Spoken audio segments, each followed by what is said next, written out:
भन्ने बित्तिकै नेपालमा तकनिकी प्रविधिको क्षेत्रमा उहाँले गरेको सङ्घर्ष, उहाँले प्राप्त गरेका पुरस्कारहरू, उहाँले गरेका कामका कुराहरू चाहिँ अन्य बेला बेलामा आएका टेलिभिजनका र अन्य क्षेत्रमा आएका चाहिँ उहाँको अन्तर्वार्ताहरूबाट पनि हामी धेरैले जानिसकेका बुझिसकेका पनि छौँ। त्यसभन्दा बाहेक अन्य केही कुराहरू चाहिँ थप भन्न आवश्यक भयो भने उहाँ आफैले केही कुराहरू चाहिँ राख्नुहुनेछ। त महावीर पुन सरलाई चाहिँ म यहाँ स्वागत गर्छु र बाँकी सबै सरहरूलाई चाहिँ यहाँ म स्वागत गर्छु।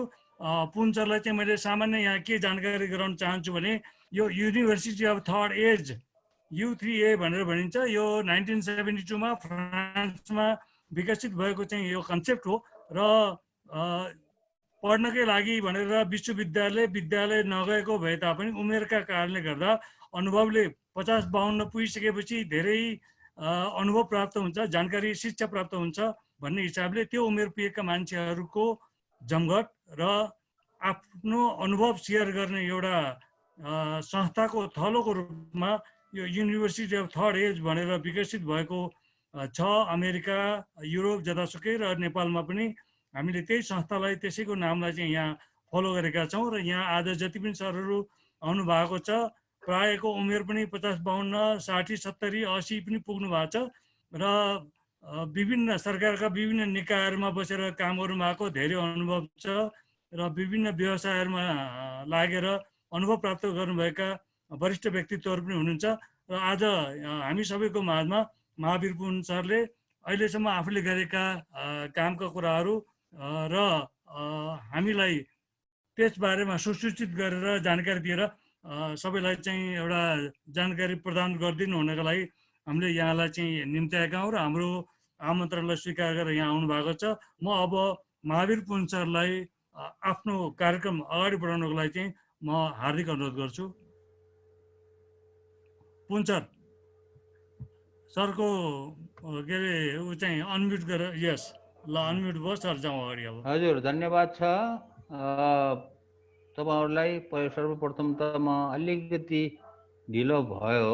ढिलो हुने कारण चाहिँ यहाँ पासवर्ड अहिले मैले भने मेरो तपाईँको यो आइडी, जुमको आइडी खोज्दै उहाँले पठाउनु भएको थियो अस्ति नै, मैले सेभ गर्न राखिन छु अनि खोज्दै यहाँ कम्प्युटरमा खोज्दै गराएँ।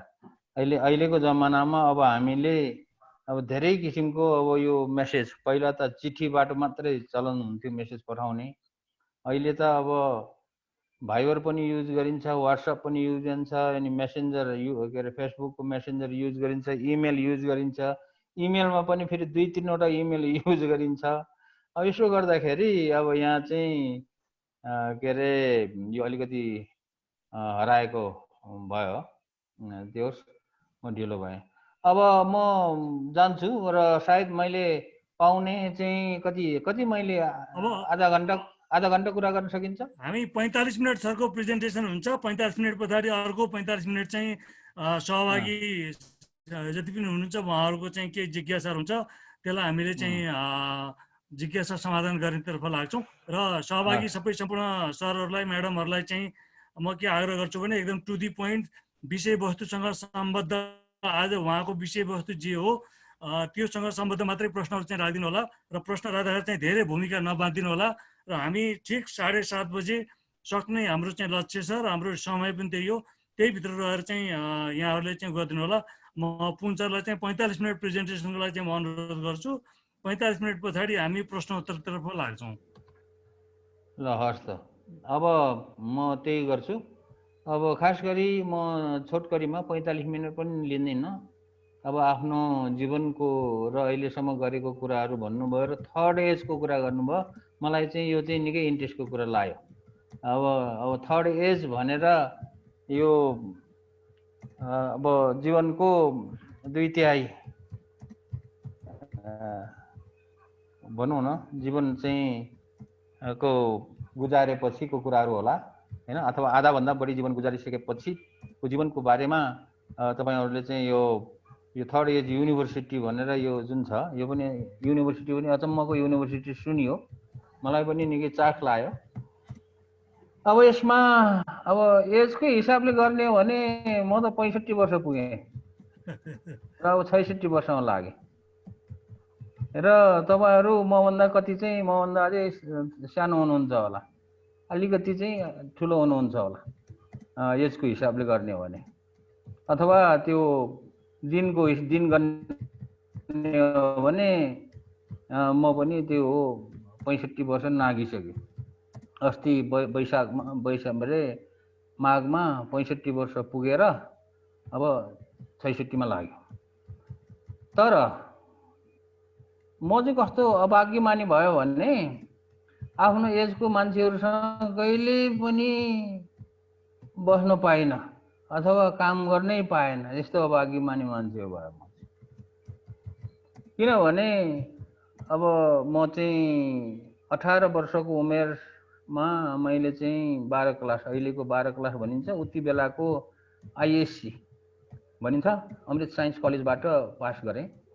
अमृत साइन्स कलेजबाट यो आइएससी पास गरेपछि म चाहिँ कलेजमा जान सकिनँ, ब्याचलर्स डिग्रीमा भर्ना हुन सकिनँ, किनभने घरको आर्थिक अवस्थाले गर्दाखेरि अब धेरै नपढ्ने भनेर छोडेर हिँडेर चाहिँ म शिक्षक भएँ। अब शिक्षक हुँदाखेरि म चाहिँ 18 वर्षको थिएँ। अनि विद्यार्थीहरू हाई स्कुलमा उति बेला आइएससी पढेको भनेपछि हाई स्कुलमा विज्ञान, साइन्स, म्याथ पढाउने गरिन्थ्यो र त्यही विद्यार्थीहरूसँग नै म पनि अब 18-19 वर्षको, विद्यार्थीहरू पनि 14-15 वर्षको, त्यो हिसाबले म खेल्दै भनौँ न काम गर्नु पर्यो। 13 वर्षसम्म मैले विद्यालयहरूमा पढाएँ, विभिन्न विद्यालयहरूमा पढाएँ चितवनको, र त्यो 13 वर्षसम्म काम गर्दाखेरि अब मैले चाहिँ के गरेँ भन्दाखेरि त्यही विद्यार्थीहरूसँग नै जीवन बिताइयो। भनेको म 32 वर्षको उमेरसम्म चाहिँ मैले अब त्यही 14-15 वर्ष 16 वर्षको विद्यार्थीहरूसँग जीवन बिताइयो। अब त्यसपछि 33 वर्षको उमेरमा अब यसलाई के भन्ने, यसलाई बाई चान्स भनौँ अथवा अब भाग्य भनौँ अथवा लक भनौँ, अब जे भने पनि म चाहिँ 33 वर्षको उमेरमा बल्ल ब्याचलर्स डिग्री पढ्न जानको लागि चाहिँ सफल भएँ अमेरिकामा। अब तपाईहरु मध्ये त धेरै त 33 वर्षको उमेरमा त पढाइसकेर पनि निकै ठुलै जागिर खाइसक्नु भएको थियो होला, किनभने तपाईहरुको हिसाबले अथवा ठुलै व्यवसायीहरू हुनुहुन्छ होला, व्यवसायीहरू भइसक्नु भएको थियो होला। म त 33 वर्षमा त बल्ल कलेज पढ्न गएको, अनि अमेरिकामा, त्यो पनि बाइ चान्स। यो के भन्छ भने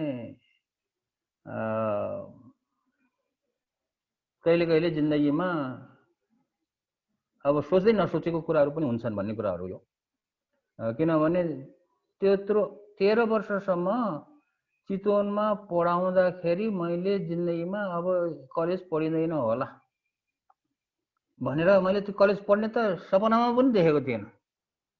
32 वर्षको उमेरसम्म किन जम्मा आइएससी पढेको मान्छे टिचर भइयो, 13 वर्ष चाहिँ थाई टिचर नै भएर नोकरी खाइयो।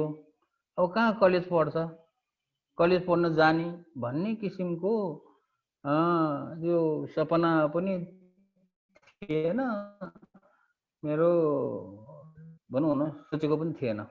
तर त्यस्तै भयो, बाइ चान्स लकिली भनौँ म अमेरिका पढ्न जान पाएँ।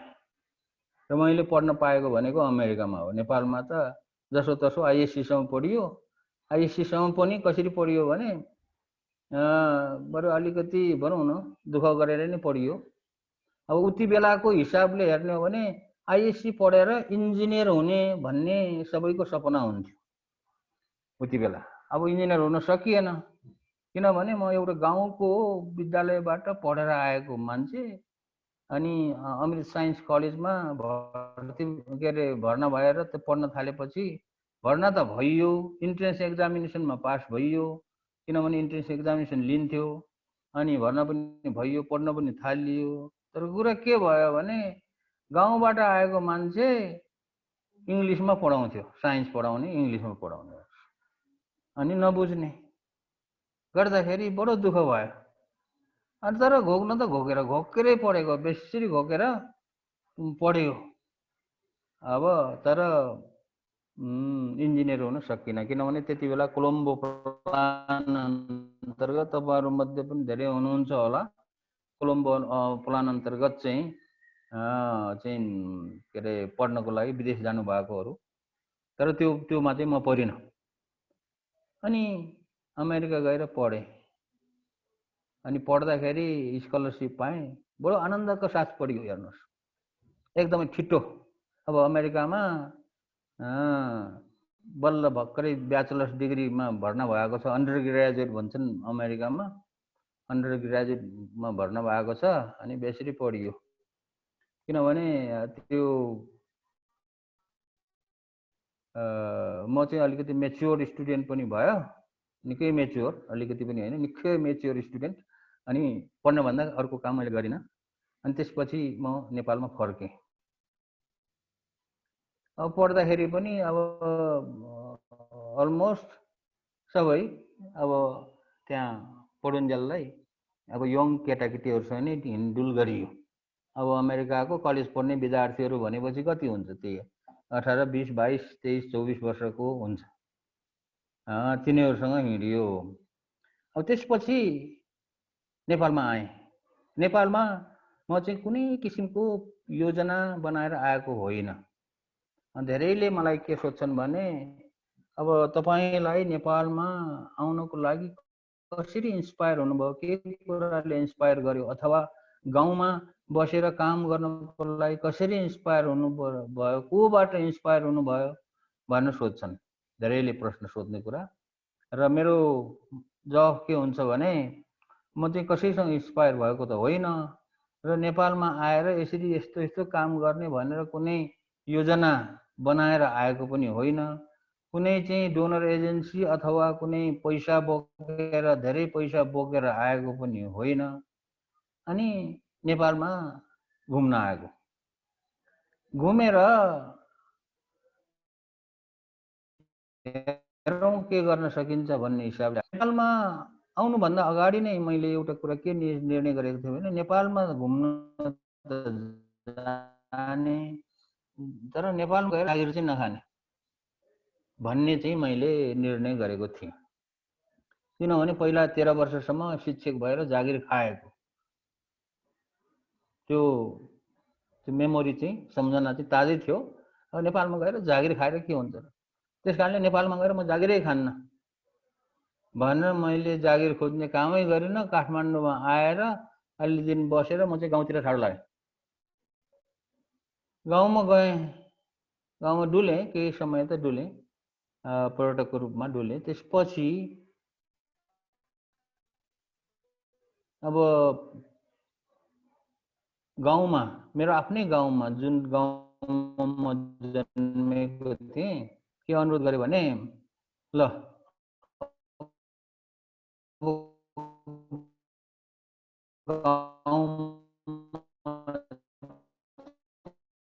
हाई स्कुल खोल्नु पर्यो, किनभने गाउँमा हाई स्कुल पढ्ने विद्यार्थीहरू हाम्रो त्यो गाउँघरको वरिपरिको क्षेत्रमा एकदमै कम थियो। हाई स्कुल खोल्नु पर्यो भनेर उनीहरूले प्लान, योजना बनाइरहेका रहेछन् म जानुभन्दा अगाडि नै। अनि हाई स्कुल खोल्ने, ल मलाई पनि सहयोग मागे। मैले के भने, ल म पढाइदिन्छु, म शिक्षक मान्छे हुँ, पहिला पनि पढा भनेर चाहिँ म चाहिँ त्यहाँ एउटा भोलिन्टियर, एउटा स्वयंसेवक शिक्षकको रूपमा बस्ने निर्णय गरेँ। किनभने अब सहर बजारमा आएर त जागिर खोज्ने त मेरो योजनै थिएन।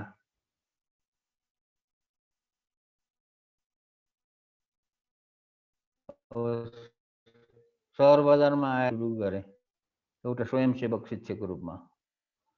अनि मात्रै बल्ल मैले बिस्तारै काम गर्दै डुलेर यताउता हेरेर अनि दिमागमा चाहिँ बल्ल ब्रेन स्टोर्मिङको कुरा आयो।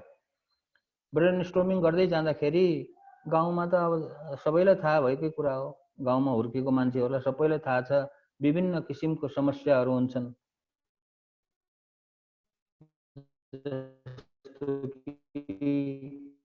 अब गाउँमा होइन, त्यस कारणले पढ्न पाएका थिएन, शिक्षाको समस्या छ। हाई स्कुल भएको ठाउँमा पनि स्कुलहरू गतिला हुँदैनन्,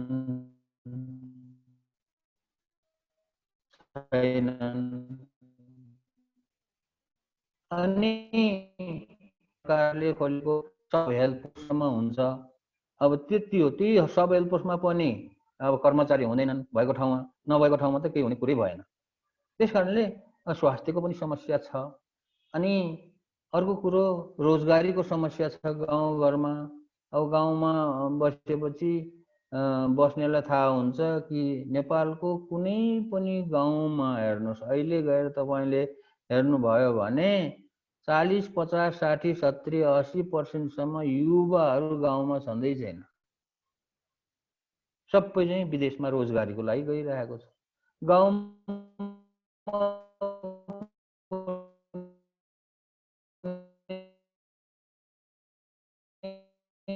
चाहिँ कहाँ गाउँबाट अब रोजगारीको लागि, रोजीरोटीको लागि विदेश जानु पर्ने। त्यस कारणले गाउँमा रोजगारीको समस्या छ, त्यो पनि देखियो। अब यस्तै यस्तै कुराहरूमा लाग्यो। ल उसो भए गाउँमा के गर्न सकिन्छ गरौँ भन्ने किसिमले त्यहाँ चाहिँ अब स्वास्थ्यको लागि भनेर मैले चाहिँ काठमाडौँमा आएर हाम्रो पुरानो जमानाको डाक्टर साथीहरूसँग चाहिँ भेटघाट गरेर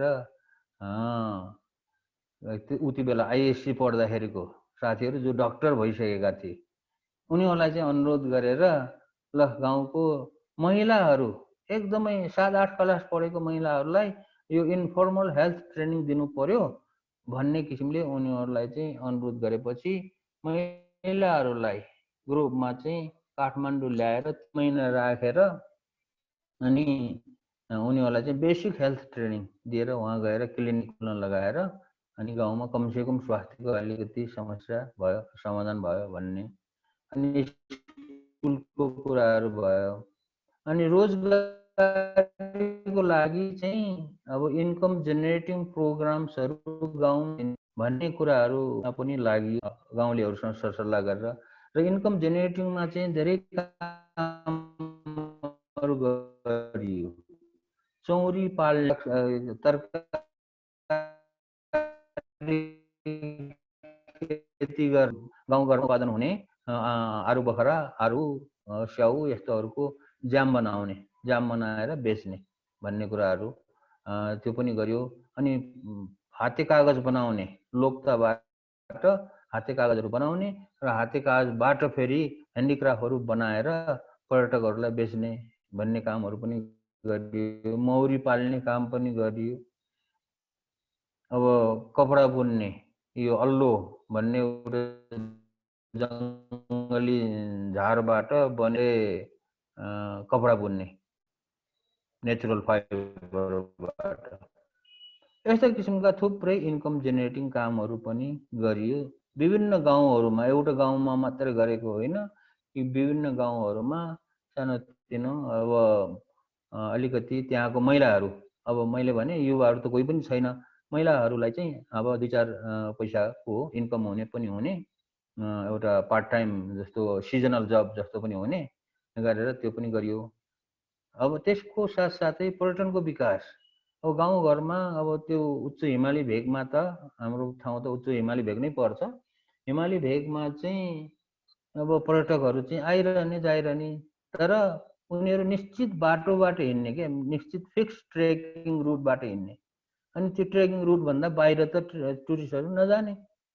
अब त्यो फिक्स ट्रेकिङ रुटबाट बाहिर कसरी ल्याउने त टुरिस्टहरूलाई, गाउँमा कसरी ल्याउने भन्ने किसिमले कम्युनिटी बेस्ड एउटा ट्रेकिङ इको ट्रेकिङ प्रोग्राम भनेर नयाँ ट्रेकिङ रुटहरू खोलेर अनि त्यहाँ चाहिँ त्यो कम्युनिटीलाई सञ्चालन गराएर त्यो पर्यटनको विकासहरू पनि गरियो। मैले दुईवटा त्यति बेला चाहिँ दुईवटा खोलेको, एउटा चाहिँ 5 दिनको, एउटा चाहिँ 10 दिनको र अर्को चाहिँ बढाएर त्यसलाई चाहिँ 15 दिनकोसम्म गरायो। ट्रेकिङ रुटहरू खोल्यो।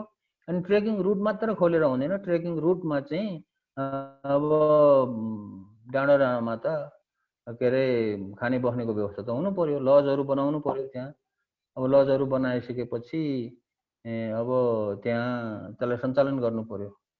अनि जहाँ गाउँ छ, गाउँमा चाहिँ होमस्टे भनेर होमस्टेको कामहरू पनि गर्यो। विभिन्न गाउँहरूमा होमस्टेको कामहरू गरेर अनि सिलसिलामा यो काम यसरी गर्दै जाँदाखेरि उति बेला यो त 2000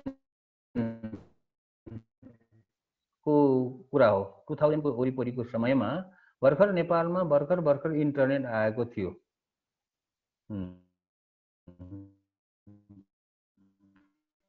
अब मैले चाहिँ यो गाउँमा कम्प्युटरहरू पनि पुर्याउनु पर्यो, कहाँबाट कसरी पुर्याउने र इन्टरनेट पनि ल्याउनु पर्यो भन्ने किसिमको सोचाइ आयो। किनभने इन्टरनेट चाहिँ खास गरी कम्युनिकेसनको लागि 2000 को वरिपरिमा नेपालको कुनै पनि गाउँमा इन्टरनेट के अरे मोबाइल थिएन, कुनै पनि गाउँमा मोबाइल थिएन, टेलिफोन थिएन।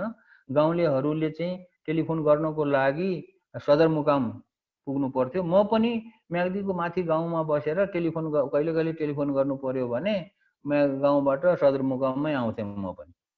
अनि इन्टरनेट त के अरे थिँदै थिएन, त्यति बेला पोखरासम्म इन्टरनेट आएको थियो। म महिनामा एकपटक इन्टरनेट के अरे इमेल चेक गर्नको लागि पोखरा आउँथेँ। अब यस्तो किसिमको समस्याहरू अनि सिस्टम, अब लोकल कम्युनिकेसन सिस्टम जस्तो के बनाउन सकिन्छ भन्ने हिसाबले वायरलेस नेटवर्किङको अवधारणा पनि ल्याएर वायरलेस नेटवर्किङ गर्ने काम सुरु गरियो। अब सुरुमा त कसैले पनि पत्याएको थिएन, किनभने यस्तो रिमोट एरियाहरूमा लङ रेन्ज एउटा पोखराबाट सबभन्दा नजिकको इन्टरनेटको सोर्स भनेको पोखरामा छ। पोखराबाट चाहिँ त्यो गाउँमा म्याग्दीको त्यो डाँडामा कहाँ कसरी पुर्याउन सकिन्छ भन्ने किसिमले कोही पनि इन्जिनियरहरू, टेलिकम्युनिकेसन इन्जिनियरहरूले चाहिँ कसैले पनि विश्वासै गरेन। तिनीहरूले मलाई चाहिँ कतिसम्म भन्यो भने तिमी त बौलाउँछस्, अब यसो गरिस् भने यो हुँदै नहुने काम गर्न थालिस्, अब त बौलाउँछस् सम्म भन्यो नजिकको टेलिकम्युनिकेसन इन्जिनियर साथीहरूले। त्यो पनि अमेरिकाको, त्यो पनि सिङ्गापुरको साथीहरूले।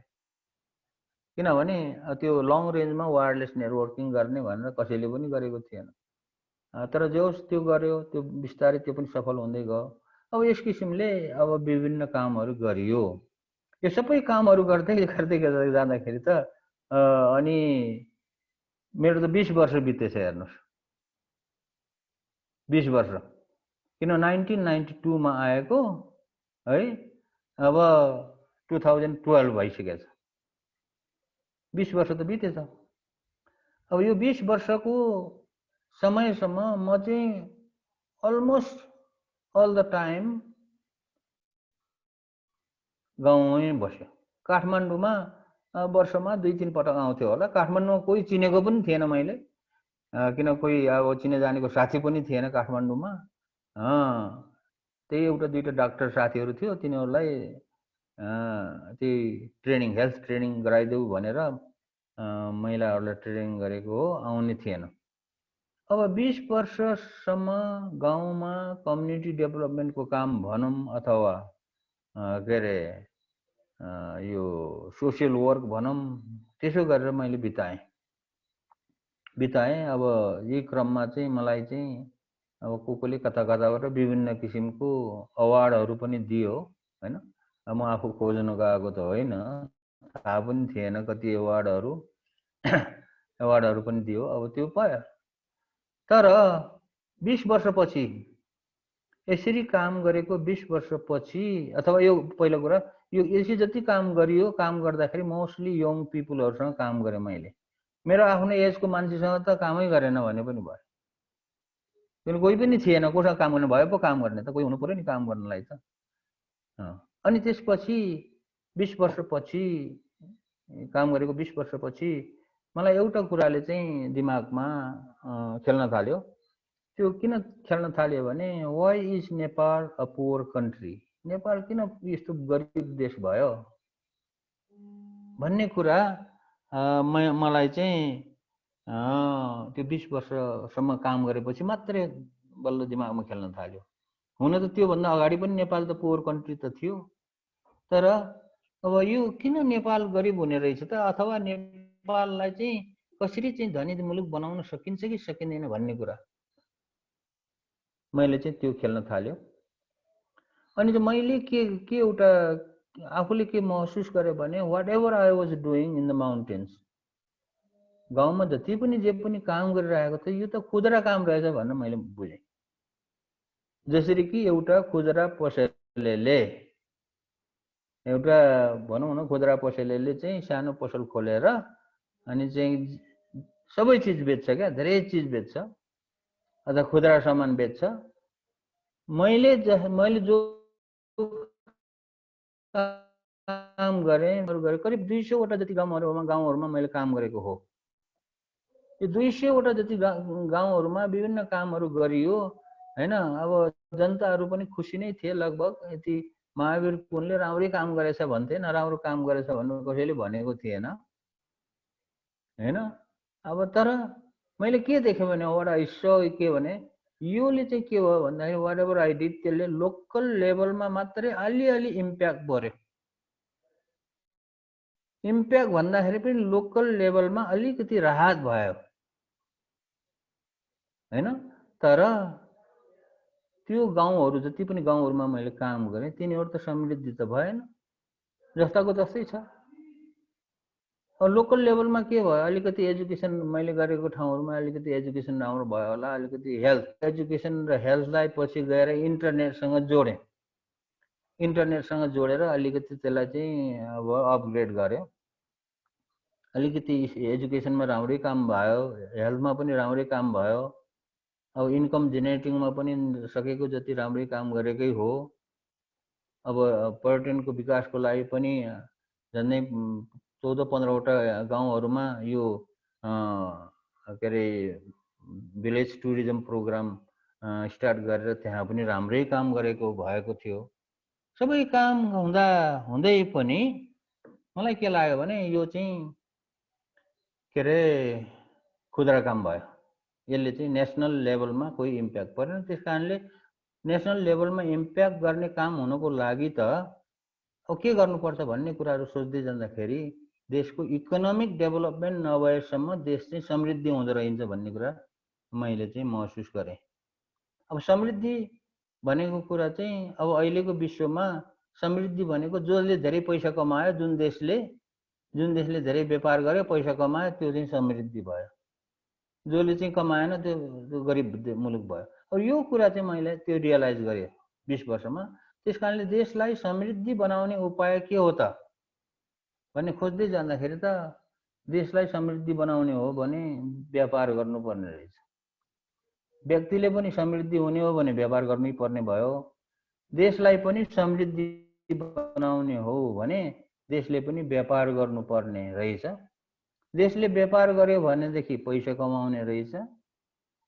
जस्तो उदाहरणको लागि जापानले व्यापार गरेर समृद्धि भएको छ, चाइनाले व्यापार गरेर समृद्धि भएको छ, अमेरिकाले, बेलायतले, जर्मनीले, सबै विकसित देशहरूले व्यापार गर्छन् हैन। विभिन्न चिजहरू उत्पादन गर्छन्, त्यसको व्यापार गर्छन् र पैसा कमाएर समृद्धि हुन्छ। त्यो त सिम्पल तरिका रहेछ। समृद्धि हुनको लागि त व्यापार गर्नुपर्ने रहेछ।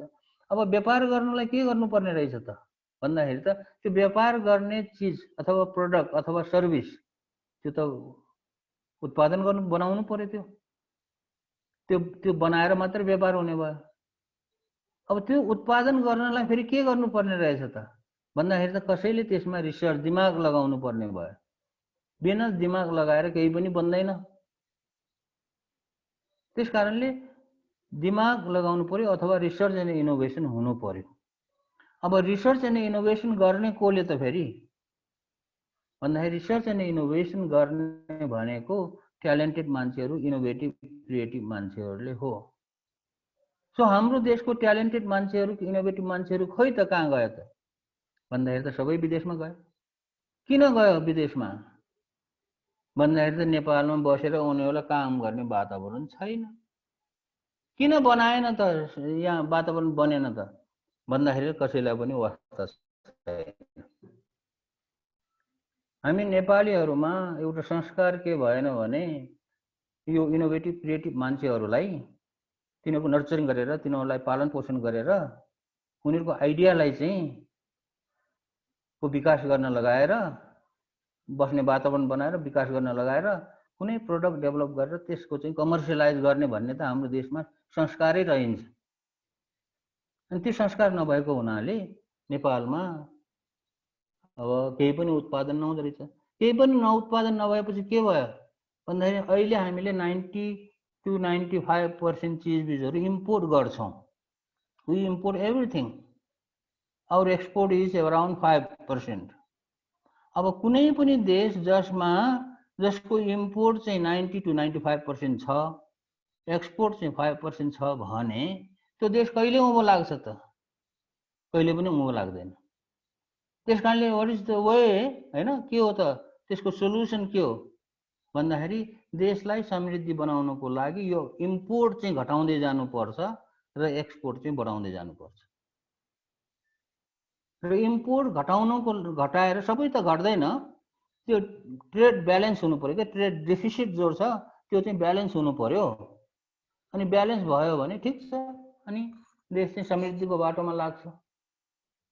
अनि यो गर्नलाई कति वर्ष लाग्छ त भन्दाखेरि त अहिले हामीले हेर्दाखेरि यो गर्नको लागि 25-30 वर्षमा 40 वर्षमा समृद्धि भइरहेकै छ नि त। पुरानो कोरिया जस्तो देशहरू पनि समृद्धि भइसक्यो, चाइना त समृद्धि भइसक्यो, नम्बर 1 इकोनोमिक अब पावर भइसक्यो त्यो छोटो समयमा। भनेपछि हामी चाहिँ के अरे 25-30 वर्षमा, 30 बढी लाग्ला 30 वर्ष अथवा 40 वर्षमा के हामी समृद्ध हुन नसकौँला त? सकिन्छ। तर यो समृद्धि हुनको लागि चाहिँ के गर्नुपर्छ त? व्हाट इज दिस, हैन, the step, the most important steps we need to take भनेपछि त हामीले देशको एकदमै ट्यालेन्टेड इनोभेटिभ ह्युमन क्यापिटललाई चिन्नुपर्ने रहेछ। उनीहरूलाई त पूजा गरेरै राख्नुपर्छ। हेर्नुहोस्, जसरी हामीले देउतालाई पूजा गरेर एकदमै कोठामा चाहिँ पूजा गरेर राख्छौँ नि, अथवा देउतालाई चाहिँ मन्दिर बनाएर एक ठाउँमा पूजा गरेर राख्छौँ नि, अनि दिनदिनै पूजा गर्छौँ नि, त्यही तरिकाले हामीले चाहिँ नेपालीहरूले पनि चाहिँ के त भन्दाखेरि हाम्रो प्रतिभाशाली ट्यालेन्टेड मान्छेहरूलाई पूजा गरेरै राख्नुपर्छ। अब पूजा गर्ने तरिका कसरी भन्दा उनीहरूलाई काम गर्ने वातावरण बनाइदिनु पर्यो। त्यस कारणले त्यो नभएको हुनाले चाहिँ हामीले उनीहरूलाई लुज गर्यौँ। त्यो भएर चाहिँ मैले चाहिँ अहिले यो पछि यसै सोच्दै जाँदाखेरि हामीले ल राष्ट्रिय आविष्कार केन्द्र खोलौँ भनेर राष्ट्रिय आविष्कार केन्द्र खोलेर अहिले अब यसको अवधारणा निस्केको त 2012 मा हो। 5 वर्ष जति त हामी चाहिँ हरायौँ, कुहिरोमा हराए जस्तै भयो। किनभने अब we try to involve the government as far as it is possible. गभर्मेन्टलाई चाहिँ यो कुरा कन्भिन्स गराउन एकदमै कोसिस गर्यौँ। किनभनेदेखि रिसर्च एन्ड इनोभेसन भन्ने चिज सानो खर्चले चल्ने चिज होइन। त्यस कारणले गभर्मेन्टले आफ्नो जिडिपी को 1% यो भनौँ न रकम रिसर्च एन्ड इनोभेसनमा छुट्याइदियो भने अब यसबाट चाहिँ बल्ल एउटा संस्कार, कल्चर अफ इनोभेसन बस्दै जान्छ अनि बिस्तारै राम्रो हुँदै जान्छ भनेर त्यो कुरामा गभर्मेन्टलाई चाहिँ कन्भिन्स गर्न खोजियो। हेर्नुहोस्, किनभने अरू सबै देशले गरेकै त्यही हो। मैले 4वटा प्रधानमन्त्रीलाई यही कुराहरू भने, अर्थमन्त्रीहरूलाई यही कुराहरू भने कि अरू देशहरूले रिसर्च एन्ड इनोभेसनमा आफ्नो जिडिपी को सर्टेन पर्सेन्टेज 2, 3, 4 बढीमा चाहिँ झन्डै 5% जति कोरियाले गर्छ, 4 पोइन्ट समथिङ इजरायलले गर्छ। अब 2-3% त अब सबै धेरै जसो विकसित देशहरूले गर्छन्। अब अरूले 3-4% गर्छन् भने हामीले 1% जिडिपी को चाहिँ रिसर्च एन्ड इनोभेसनमा छुट्याउँ र त्यो पैसाले हाम्रो ट्यालेन्टेड क्रिएटिभ इनोभेटिभ मान्छेहरूलाई यहाँ बसेर ढुक्क साथ एकदम ढुक्क भएर क्या खाना बस्न लाउन सब काम गर्न जे छ त्यो ढुक्क भएर काम गर्ने वातावरण बनाएर बिस्तारै गर्यो भनेदेखि हाम्रो देशमा पनि कल्चर अफ इनोभेसन सुरु हुन्छ अनि चाहिँ बिस्तारै यो देश राम्रो हुन्छ भनेको कसैले पनि सुनेन। त्यस कारणले गएको 3 वर्ष 2 वर्षमा भनौँ न अहिले हामीले यो राष्ट्रिय आविष्कार केन्द्र खोलेर यहाँ चलाइरहेको छ र अब यसको नाम चाहिँ राष्ट्रिय आविष्कार केन्द्र हो, किनभने यो राष्ट्रको केन्द्र हो भनेर चाहिँ हामीले सुरु गरेको हो। तर अहिले यसलाई हामी के भन्न थालेका छौँ भने यो जनताको आविष्कार केन्द्र हो भन्न थालेका छौँ, किनभने यसलाई चाहिँ जनताले सपोर्ट गरिरहेको छ। यो राष्ट्रिय आविष्कार केन्द्रको लागि हामी कसैले पनि हाम्रो यो एउटा संस्था छ, संस्था एउटा not for profit sharing company भन्ने एउटा संस्था छ। यो कुनै के कुन धाराको अनुसार यो चाहिँ मुनाफा वितरण नगर्ने संस्थाको लागि चाहिने जो बजेटहरू अहिले खर्चहरू जो आइरहेको छ जनताले दिइरहेको छ। यो तपाईहरुले यो कोरोनाको अवधिमा अहिले हामीले यो 5 महिना पुग्यो, 6 महिना पुग्न लाग्यो, यसमा काम सुरु गर्यौं। सानोतिनो कामबाट सुरु गर्यौं। अहिले 10 किसिमको विभिन्न किसिमको स्वास्थ्य सामग्रीहरू सुरक्षाकर्मीहरूलाई बचाउनको लागि 10 वटा सामग्रीहरू बनाएको छ, 3टाहरू बन्दै छ र त्यो सबै 3 करोड रुपैयाँ जति बराबरको सामानहरू वितरण गरेर हामीले दिइसक्यो। निशुल्क वितरण गर्छौं। अब यो निशुल्क किन वितरण गर्छौं भने त्यसको लागि जनताले आफू खुसी यहाँ ल्याएर सपोर्ट गरिरहेको छन्। त्यसकारणले निशुल्क वितरण गरिरहेको छौं। अब यहाँ चाहिँ अहिले हाम्रो 30-35 जना भाइ बहिनीहरू रात दिन 24 घण्टा यो 5-6 महिना भयो, यहाँ कुनै छुट्टी पनि हुँदैन, 24 घण्टा खुला हुन्छ, विभिन्न काम हुन्छ, म पनि यही बस्छु हैन, यसरी काम गरेर चलाइरहेको छु। त्यो भन्दा अगाडि विभिन्न 32 वटा किसिमको विभिन्न फिल्डको रिसर्चहरू भइरहेको थियो। त्यो फिल्डको रिसर्चहरू चाहिँ कुनै चाहिँ झन्नै अन्तिम चरणमा पुगिरहेको थियो, कुनै चाहिँ 50% 60%हरू भइरहेको थियो। अहिले चाहिँ त्यो रिसर्चको कामहरूलाई चाहिँ छोडेर सबैको केन्द्र चाहिँ के छ त भन्दाखेरि यो कोरोनाको सामान बनाएर स्वास्थ्य कर्मीहरूलाई, अस्पतालहरूलाई वितरण गर्ने भने छ।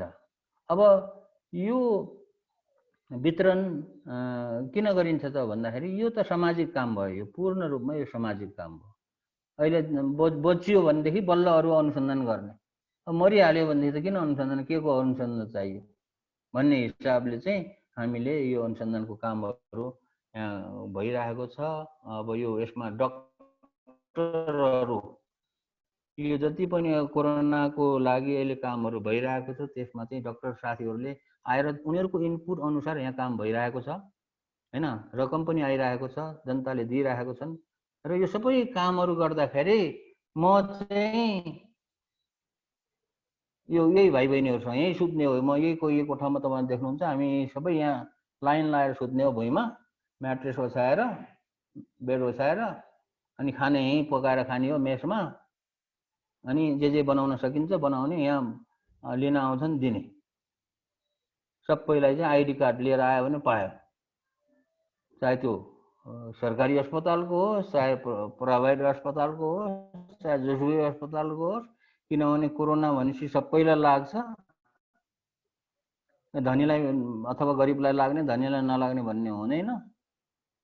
त्यसकारणले यो हिसाबले चाहिँ म टुङ्ग्याउँछु। मैले चाहिँ अहिलेसम्म जिन्दगीमा मैले यो 20-25 वर्षभन्दा बढी उमेरको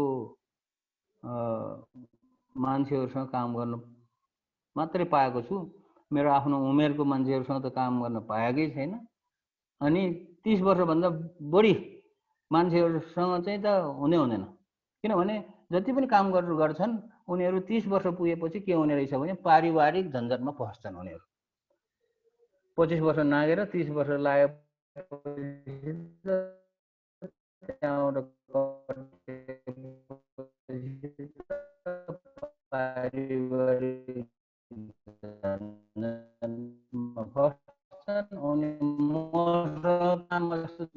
लम्फू मान्छे कहाँबाट हिँड्न पाउँछन् उनीहरू हैन। मैले पनि साथी गुमाउँछु, तर साथी गुमाएर मलाई केही फिकर छैन। अझै त नयाँ साथी आउँछ जिन्दगीमा, नयाँ साथी त मैले धेरै कति। त्यस कारणले मैले के भन्छु भने मैले भन्छु म 30 वर्ष, किनभने भनेको के अरे वैराग्य हुन्छ कि अलिकति शिथिल हुन्छ कि भन्ने हिसाबले त्यो सोच्नु भएको छ होला, तर हुँदैन, त्यो सोचाइ हो। सोचाइले नै मान्छेलाई शिथिल बनाउने हो। किनभने मैले देखिसकेको छु कतिपय 40 वर्षको उमेर पुगेको मान्छेहरू पनि अब म त बुढो भएँ, अब सिद्धिएँ भनेर चाहिँ हात खुट्टा के अरे हात उठाएको मैले देखेको छु। यहाँ 50 वर्ष पुग्यो भनेदेखि त अब खत्तमै भयो, मेरो जिन्दगी गइसक्यो भन्छ। म भन्छु म त 65 वर्ष भएँ, 65 वर्षको मान्छे होइन, म त केटाहरूसँगै दुग्रिन्छु, केटाहरूसँगै काम गर्छु, उस्तै पऱ्यो भने लड्छु पनि उनीहरूसँग। ल मुड्का खाने हो भनेर केटाहरूसँग त हामी त ख्यालमा साँच्चैको मुड्का त होइन है, ख्यालमा मुड्का मुड्की पनि खेल्छ। यस्तो परिपक्व भयो भन्न खोजे हो। यस्तो किसिमले चाहिँ म काम गरिरहेको छु। ल धन्यवाद छ, तपाईँहरूले मेरो लामो कथा सुनिदिनु भयो। अब तपाईँहरूको केही कुरा प्रश्नहरू छ भने अहिले सोध्नु। यो म सरले प्रष्ट अहिले गरिरहेको के इनोभेसनको कामहरू के भएको छ त्यसलाई थपिदिनुहोस् न अहिले नै। अब इनोभेसनमा चाहिँ यो 32 किसिमको जो कामहरू भइरहेको थियो त्यो विभिन्न फिल्डको। यहाँ चाहिँ कसरी काम हुन्छ भने हामीले चाहिँ कसैलाई यस्तो काम गर भनेर हराउँदैनौँ, आइडिया दिँदैनौँ। आइडिया लिएर आऊ भन्छु। यहाँ कसैले काम गर्ने हो भने आइडिया लिएर आऊ, कुनै पनि फिल्डको आइडिया लिएर आऊ, र त्यो आइडिया चाहिँ के हुनुपर्छ भन्दाखेरि भोलि गएर सफल भयो भने रिसर्च गर्नु पर्यो पहिला, सफल भयो भने कमर्सियलाइज हुने किसिमको आइडिया हुनुपर्छ। अनि त्यो कमर्सियलाइज नहुने किसिमको आइडियामा हामी चाहिँ सहयोग गर्दैनौँ र कमर्सियलाइज गरेर उनीहरू चाहिँ जसले आइडिया ल्याउँछ उनीहरूलाई चाहिने पनि खर्च जति पैसाको, मैले क्लियरली भनिदिइरहेको छु, तिमीहरूले आइडिया, राम्रो आइडिया ल्याऊ, इन्टरप्रेन्योर बन, कोसिस गर, दिमाग लगाऊ, तर पैसाको जिम्मा राष्ट्रिय आविष्कार केन्द्रको हो भनेर भनेको छ। भनेको मतलब रिसर्च एन्ड इनोभेसन गर्नको लागि जति खर्च लाग्छ त्यो चाहिँ राष्ट्रिय आविष्कार केन्द्रले जिम्मा लिए। ल मलाई जिम्मा लिएर पुरा गर्न सकेन भने मलाई कुट, तिमीहरूले लात्तले ठोके पनि हुन्छ भन्ने छ। किनभने अब यसो नगरेसम्म उनीहरूले केही गर्ने वाला छैन नेपालमा। अब यो गर्दाखेरि उनीहरूले विभिन्न किसिमको आइडिया, त्यो कृषिको पनि हो, यहाँ कृषिको आइडियाहरू भइरहेको छ, बायोमेडिकलको आइडियाहरू भइरहेको छ, एजुकेसनको, यो पर्यटन विकासको लागि, अन्य अन्य व्यापारको लागि विभिन्न किसिमको आइडियाहरू ल्याइरहेछन्। अनि यो 32 किसिमको आइडियाहरू मध्येमा विभिन्न फिल्डको भयो। जस्तो उदाहरणको लागि कुखुराको दाना बनाउने भयो, कृषिको औजारहरू बनाउने भयो, अनि पर्यटनको विकासको लागि यो होमस्टेहरू अथवा यो के अरे यो प्रमोसन गर्ने, विभिन्न टुरिज्म प्रमोसन गर्ने एपहरू उनीहरूले बनाइरहेको छ। स्वास्थ्यको लागि चाहिँ के त भन्दाखेरि टेलिमेडिसिन दिएर अन्य अन्य ग्याजेटहरू केहरू बनाइरहेको छ। यहाँ एजुकेसनको लागि गाउँ गाउँमा कसरी चाहिँ यो अनलाइन इ लर्निङ भनिन्छ त्यो कुराहरू पुर्याउने भनेर त्यो कामहरू गरिरहेको छ।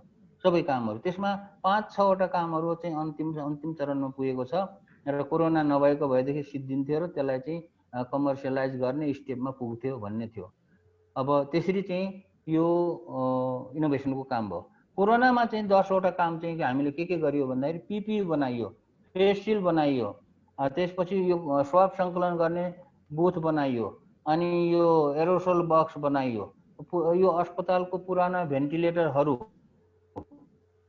यहाँ थुप्रै रहेछ। हामीले गर्दाखेरि यो काठमाडौँ वरिपरि र धरानको अस्पतालको भेन्टिलेटरहरू गर्दाखेरि 95 वटा पुराना भेन्टिलेटरहरू थन्केर बसिरहेको रहेछ। अनि हामीले हाम्रो बायोमेडिकल इन्जिनियरहरूलाई त्यहाँ पठाएर चेक गर्दाखेरि 45 वटा जति बन्ने हालतमा देखियो। त्यसमा केही पार्ट पुर्जाहरू रिप्लेस गर्यो भने 45 वटा बन्ने रहेछ। र 45 वटामा चाहिँ हामीले पार्ट पुर्जाहरू खोजेर पाए जति त्यो चाहिँ 25 वटा चाहिँ बनाइसक्यौँ र अब चाहिँ त्यही 20-25 वटा बन्ने हालतमा छ। पार्ट पुर्जाहरू मगाएको छ, पुराना भेन्टिलेटरहरू।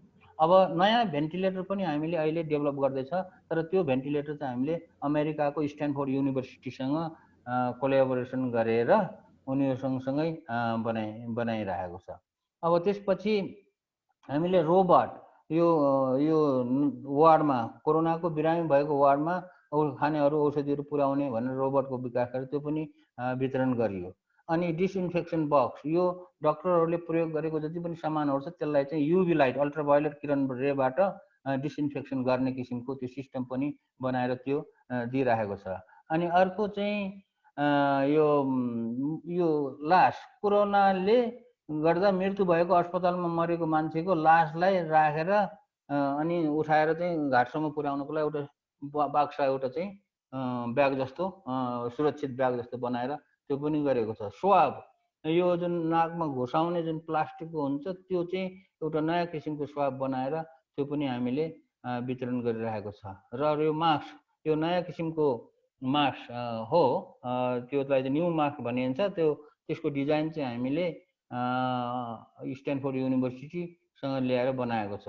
अब यस्तो किसिमले यो 10 किसिमको सामानहरू बनाएर वितरण हुँदैछ। अब 3 किसिमको अरू नयाँ सामानहरू पनि बन्दैछन्। एउटा चाहिँ पापर भनेर यो ब्याट्रीबाट सञ्चालित हुने किसिमको मास्क हुने रहेछ एउटा, त्यो चाहिँ बनाउँदैछ। अहिले यो आइसोलेसन बक्स भनेर एम्बुलेन्सहरू, जति पनि एम्बुलेन्सहरू छन्, एम्बुलेन्सहरूबाट चाहिँ यो कोरोनाको बिरामीलाई ओसार प्रसार गर्दाखेरि, अथवा हेलिकप्टरबाट पनि हुन्छ, चाहिँदो रहेछ, ओसार प्रसार गर्दाखेरि त्यसको नजिकमा बस्ने मान्छेलाई त्यो कोरोनाको बिरामीको भाइरस नसरोस् भनेर आइसोलेसन बक्स त्यो पनि यो बनाउँदैछ। अब यस्तो किसिमको जति पनि सामानहरू छ हामीले डक्टरहरूको सल्लाह सुझाव र उनीहरूकै निर्देशनमा हाम्रो टेक्निकल साथीहरूले बनाइरहेका छन्।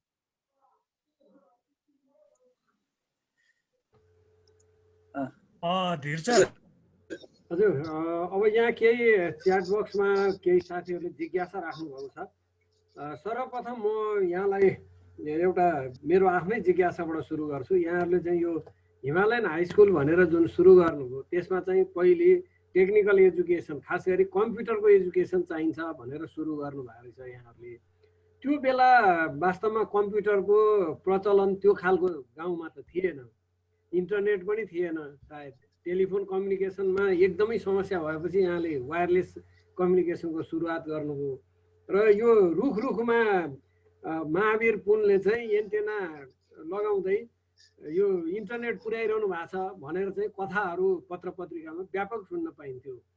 त्यो टेक्नोलोजी यहाँले जुन ढङ्गले वर्ल्ड वाइड रूपमा रिक्वेस्ट गरेर ल यो खालको आवश्यकता छ भनेर आह्वान गरिसकेपछि बिबिसीको प्रसारण पछि चाहिँ यहाँलाई थुप्रै भोलिन्टियरहरूले सहयोग गरेको भन्ने सुनिएको थियो।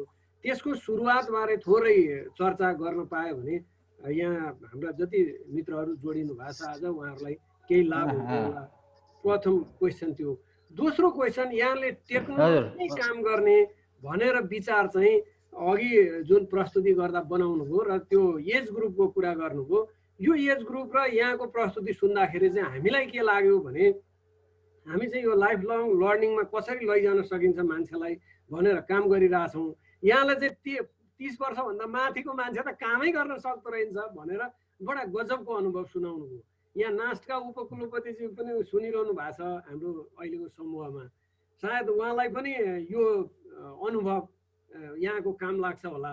यो 30 वर्षभन्दा माथिको मान्छेसँगको कम्प्लिकेसन पनि थोरै उजागर भयो भने त्यसलाई पनि हामीले कसरी व्यवस्थापन गर्न सक्छौँ त भन्ने एउटा चिन्तन चलाउन सकिन्थ्यो होला। दोस्रो चाहिँ यहाँको यो टेक्नोलोजीको बारेमै गाउँमा बसेर चिन्तन यहाँले सुरु गर्दाखेरि चाहिँ त्यसको त्यो प्रभाव कसरी आफूले फैलाउन सक्छु भन्ने लागेको थियो। त्यसमा थोरै यहाँले चर्चा गरिदिनु भए अनि बाँकी क्वेसनहरू चाहिँ म क्रमशः उठाउँदै जान्छु।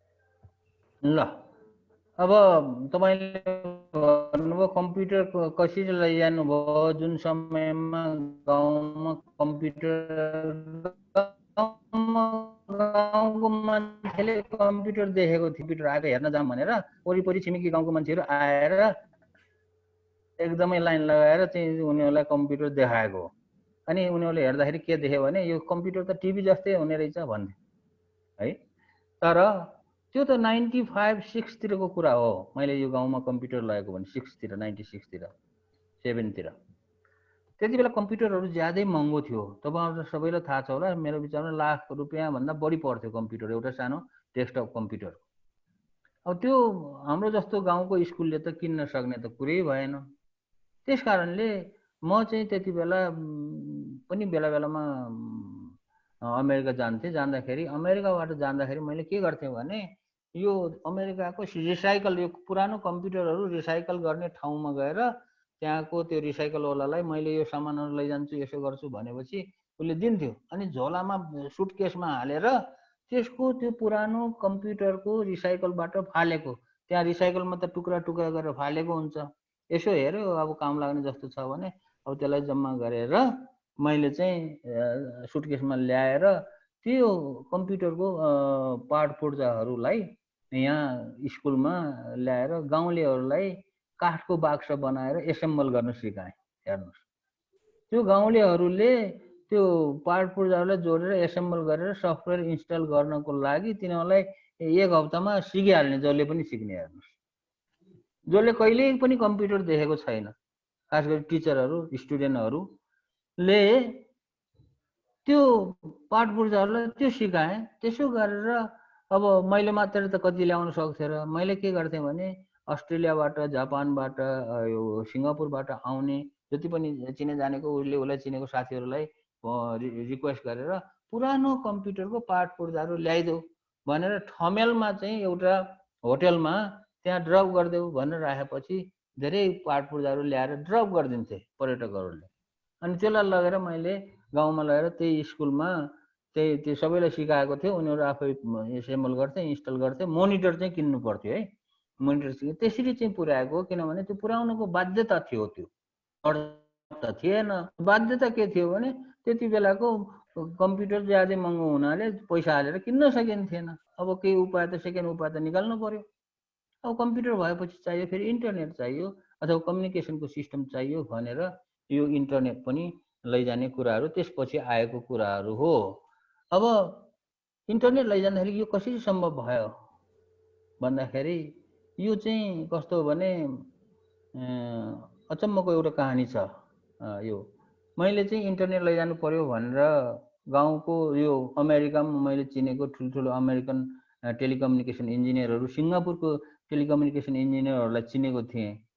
अनि उनीहरूले के भन्थ्यो, उनीहरूलाई मैले गर्दाखेरि उनीहरूले के भन्यो भने लैजानै सक्दैन।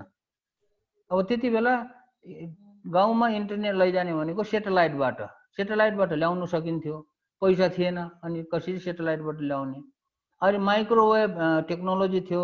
माइक्रोवेभ टेक्नोलोजी त ठुल्ठुलो टेलिकम कम्पनीहरूले, नेपाल टेलिकम जस्ता ठुल्ठुला कम्पनीहरूले युज गर्ने।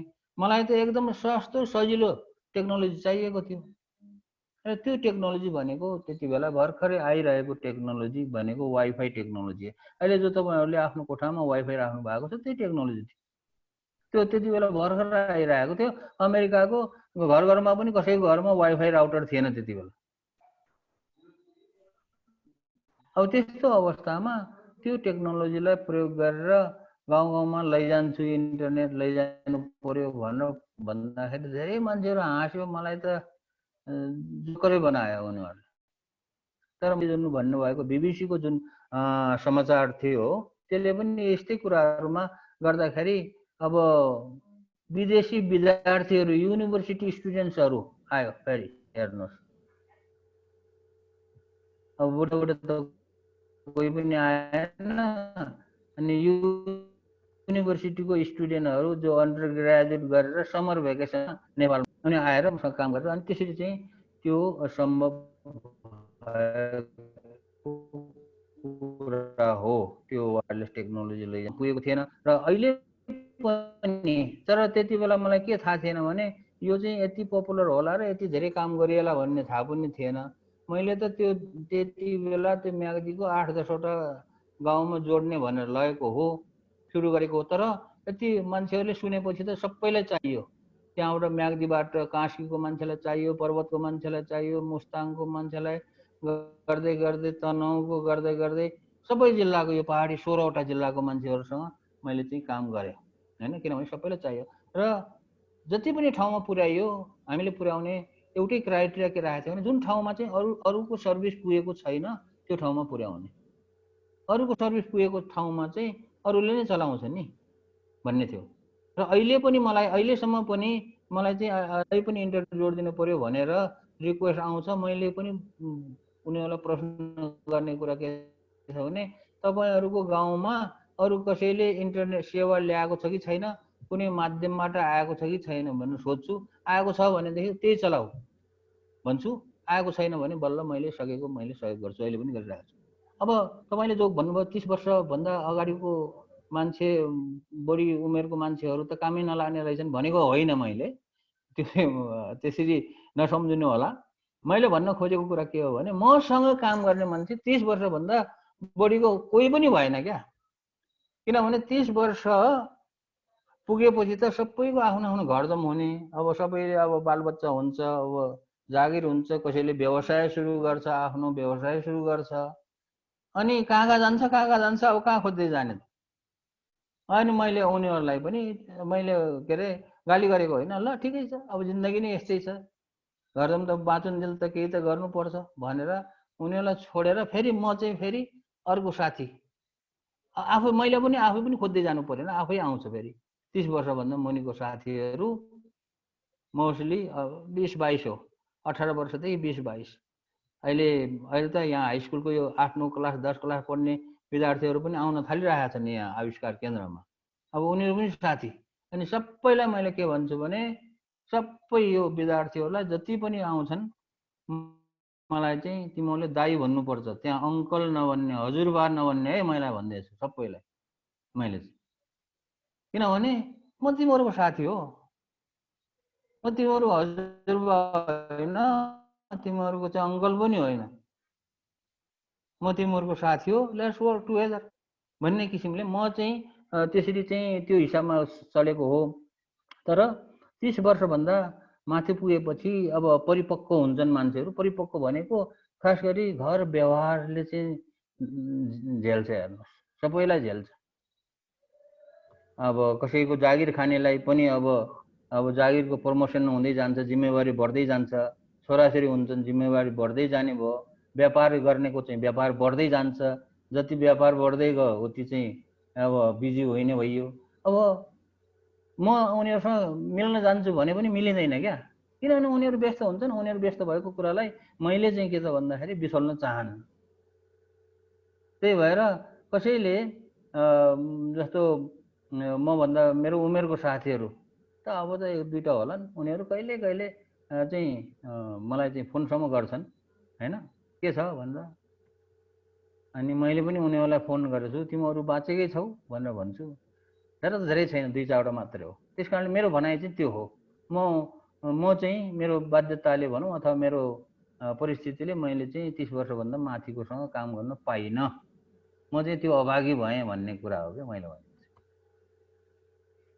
धन्यवाद दाइ। यहाँ केही अरू केही जिज्ञासाहरू पनि आएको छ। जस्तो यहाँ एउटा भक्तराज रञ्जितजीले सोध्नु भएको छ, यहाँहरूले यो खर्च त लाग्छ होला, यत्रो व्यवस्थापन गरिरहनु भएको छ, त्यो व्यवस्थापन गर्दाखेरि पुँजी लगानी रकम चाहिँ तपाईँले कसरी जुटाउनु भएको छ? के डोनेसन मात्रै हो कि त्यस्तो इनोभेसनहरू बिक्री गरेर केही आर्जन पनि गर्न थालेको छ कि केन्द्रले?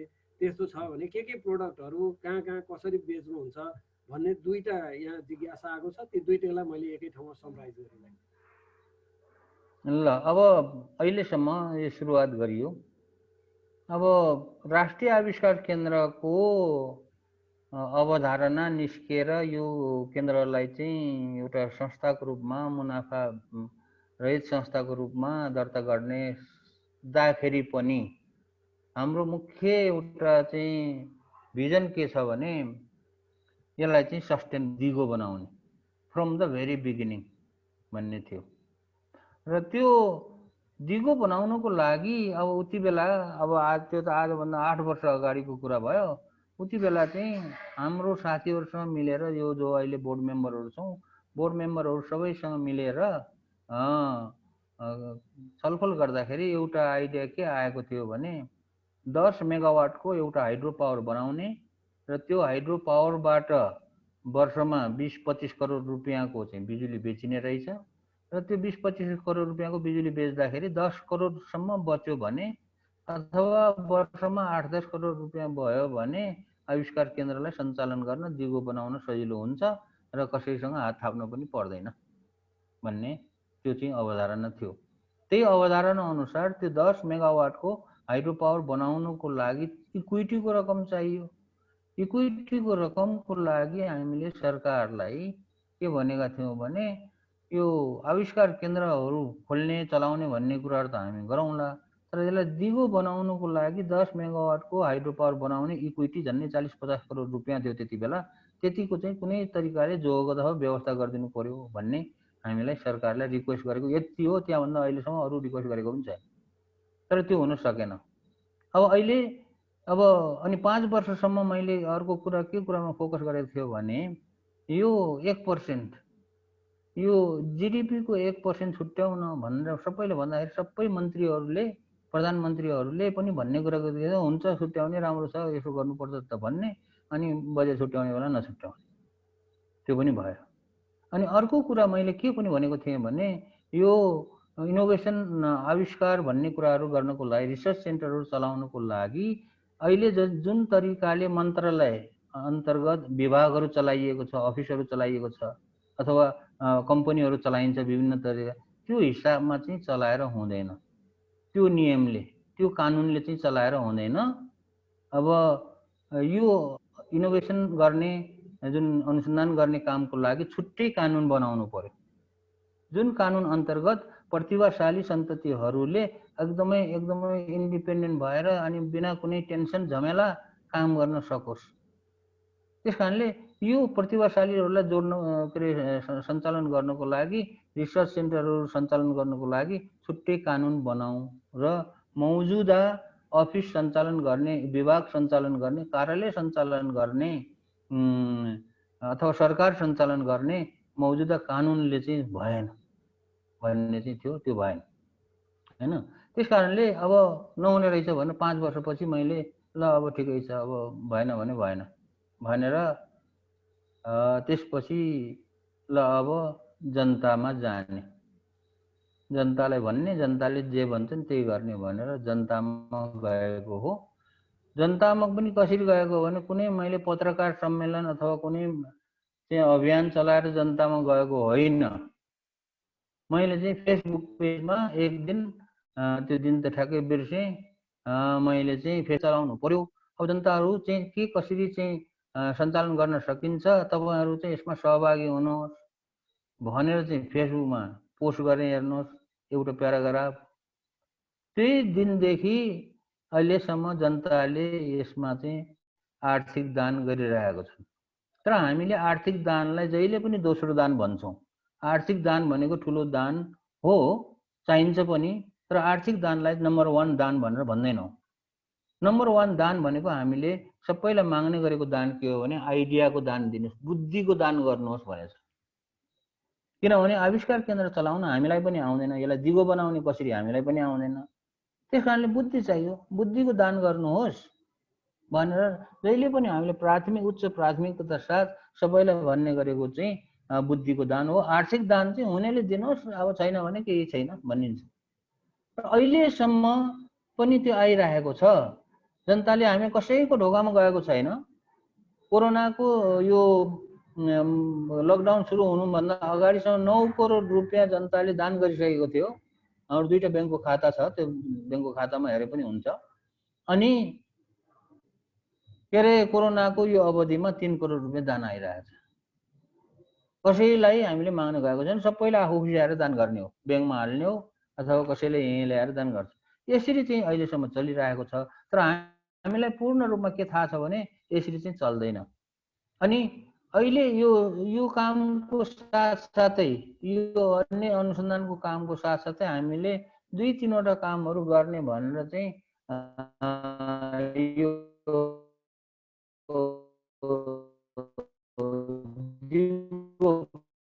बनाएको लागि अब हाइड्रोको त हिमालय जडीबुटी अदुवा हुन्छ अथवा के हुन्छ मिसाएर सफ्ट ड्रिङ्क, कोको कोला जस्तै सफ्ट ड्रिङ्कको चाहिँ विकास गरेर त्यो ड्रिङ्क बेच्ने भन्ने चाहिँ छ हेर्नुहोस्।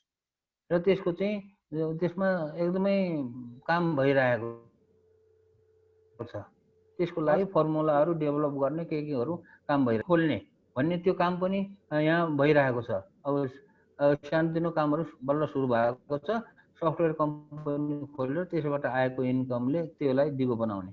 अर्को एउटा योजना के थियो भने मिनरल वाटर, एक्सपोर्ट क्वालिटीको मिनरल वाटर बनाएर यसलाई चाहिँ एक्सपोर्ट गरेर इन्कम गरेर यसलाई दिगो बनाउने भन्ने पनि थियो, तर त्यसमा पनि अलि काम अगाडि बढ्न सकेको छैन। त्यसलाई गरिरहेका छौँ।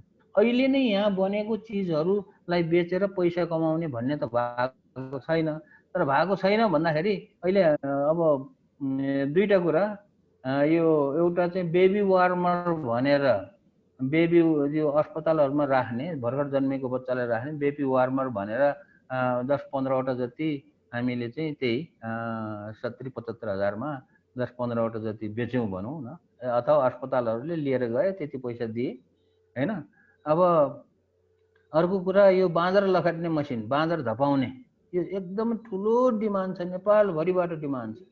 यो बाँदर धपाउने एउटा साधारण किसिमको पोलिथिनको पाइपबाट बनेको चिज बनाएर त्यो अहिले पनि यो वर्ष चाहिँ बेच्यौँ। यो कोरोनाको अवधिमा बेच्दाखेरि झन्नै त्यसबाट 12-15 लाखको त्यो पहिलो बाँदर लखेट्ने सामान के अरे उपकरण चाहिँ बेच्यो है। अहिलेसम्म पैसै आएर गरेको भन्ने कुरा चाहिँ त्यही छ।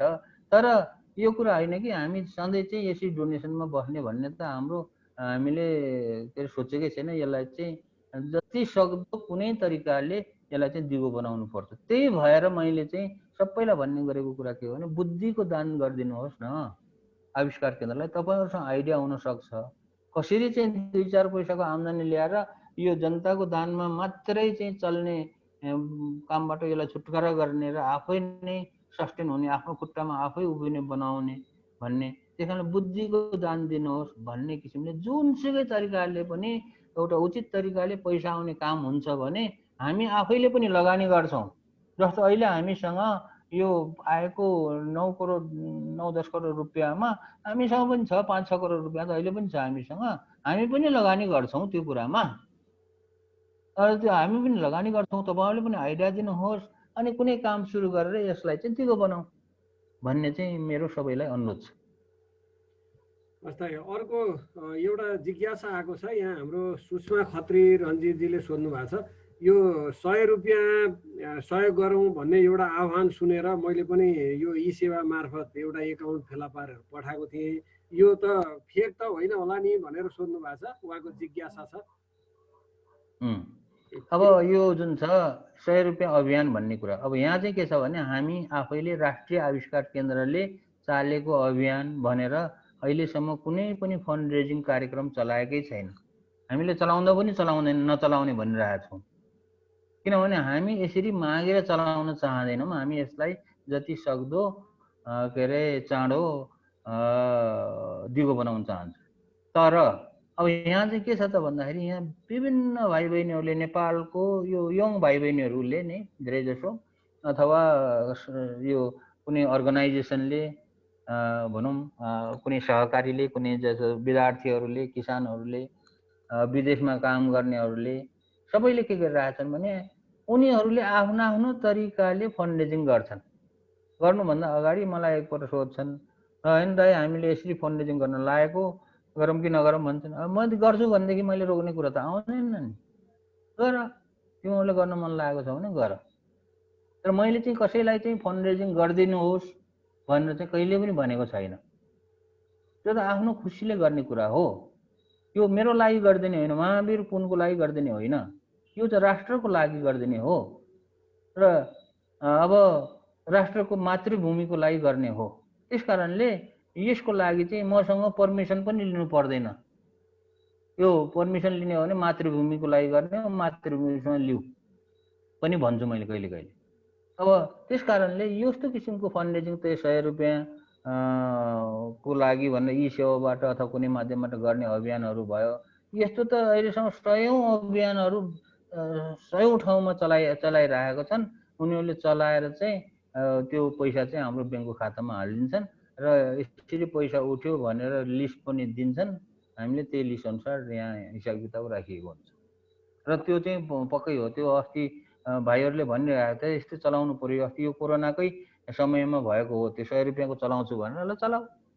किनभने यो त आफ्नो स्वेच्छाले गर्ने काम हो, मेरो लागि गरिदिने होइन, त्यो आफ्नो मातृभूमिको लागि गर्ने काम हो भन्न मैले जहिले पनि जसलाई पनि भन्ने कुरा चाहिँ त्यही हो।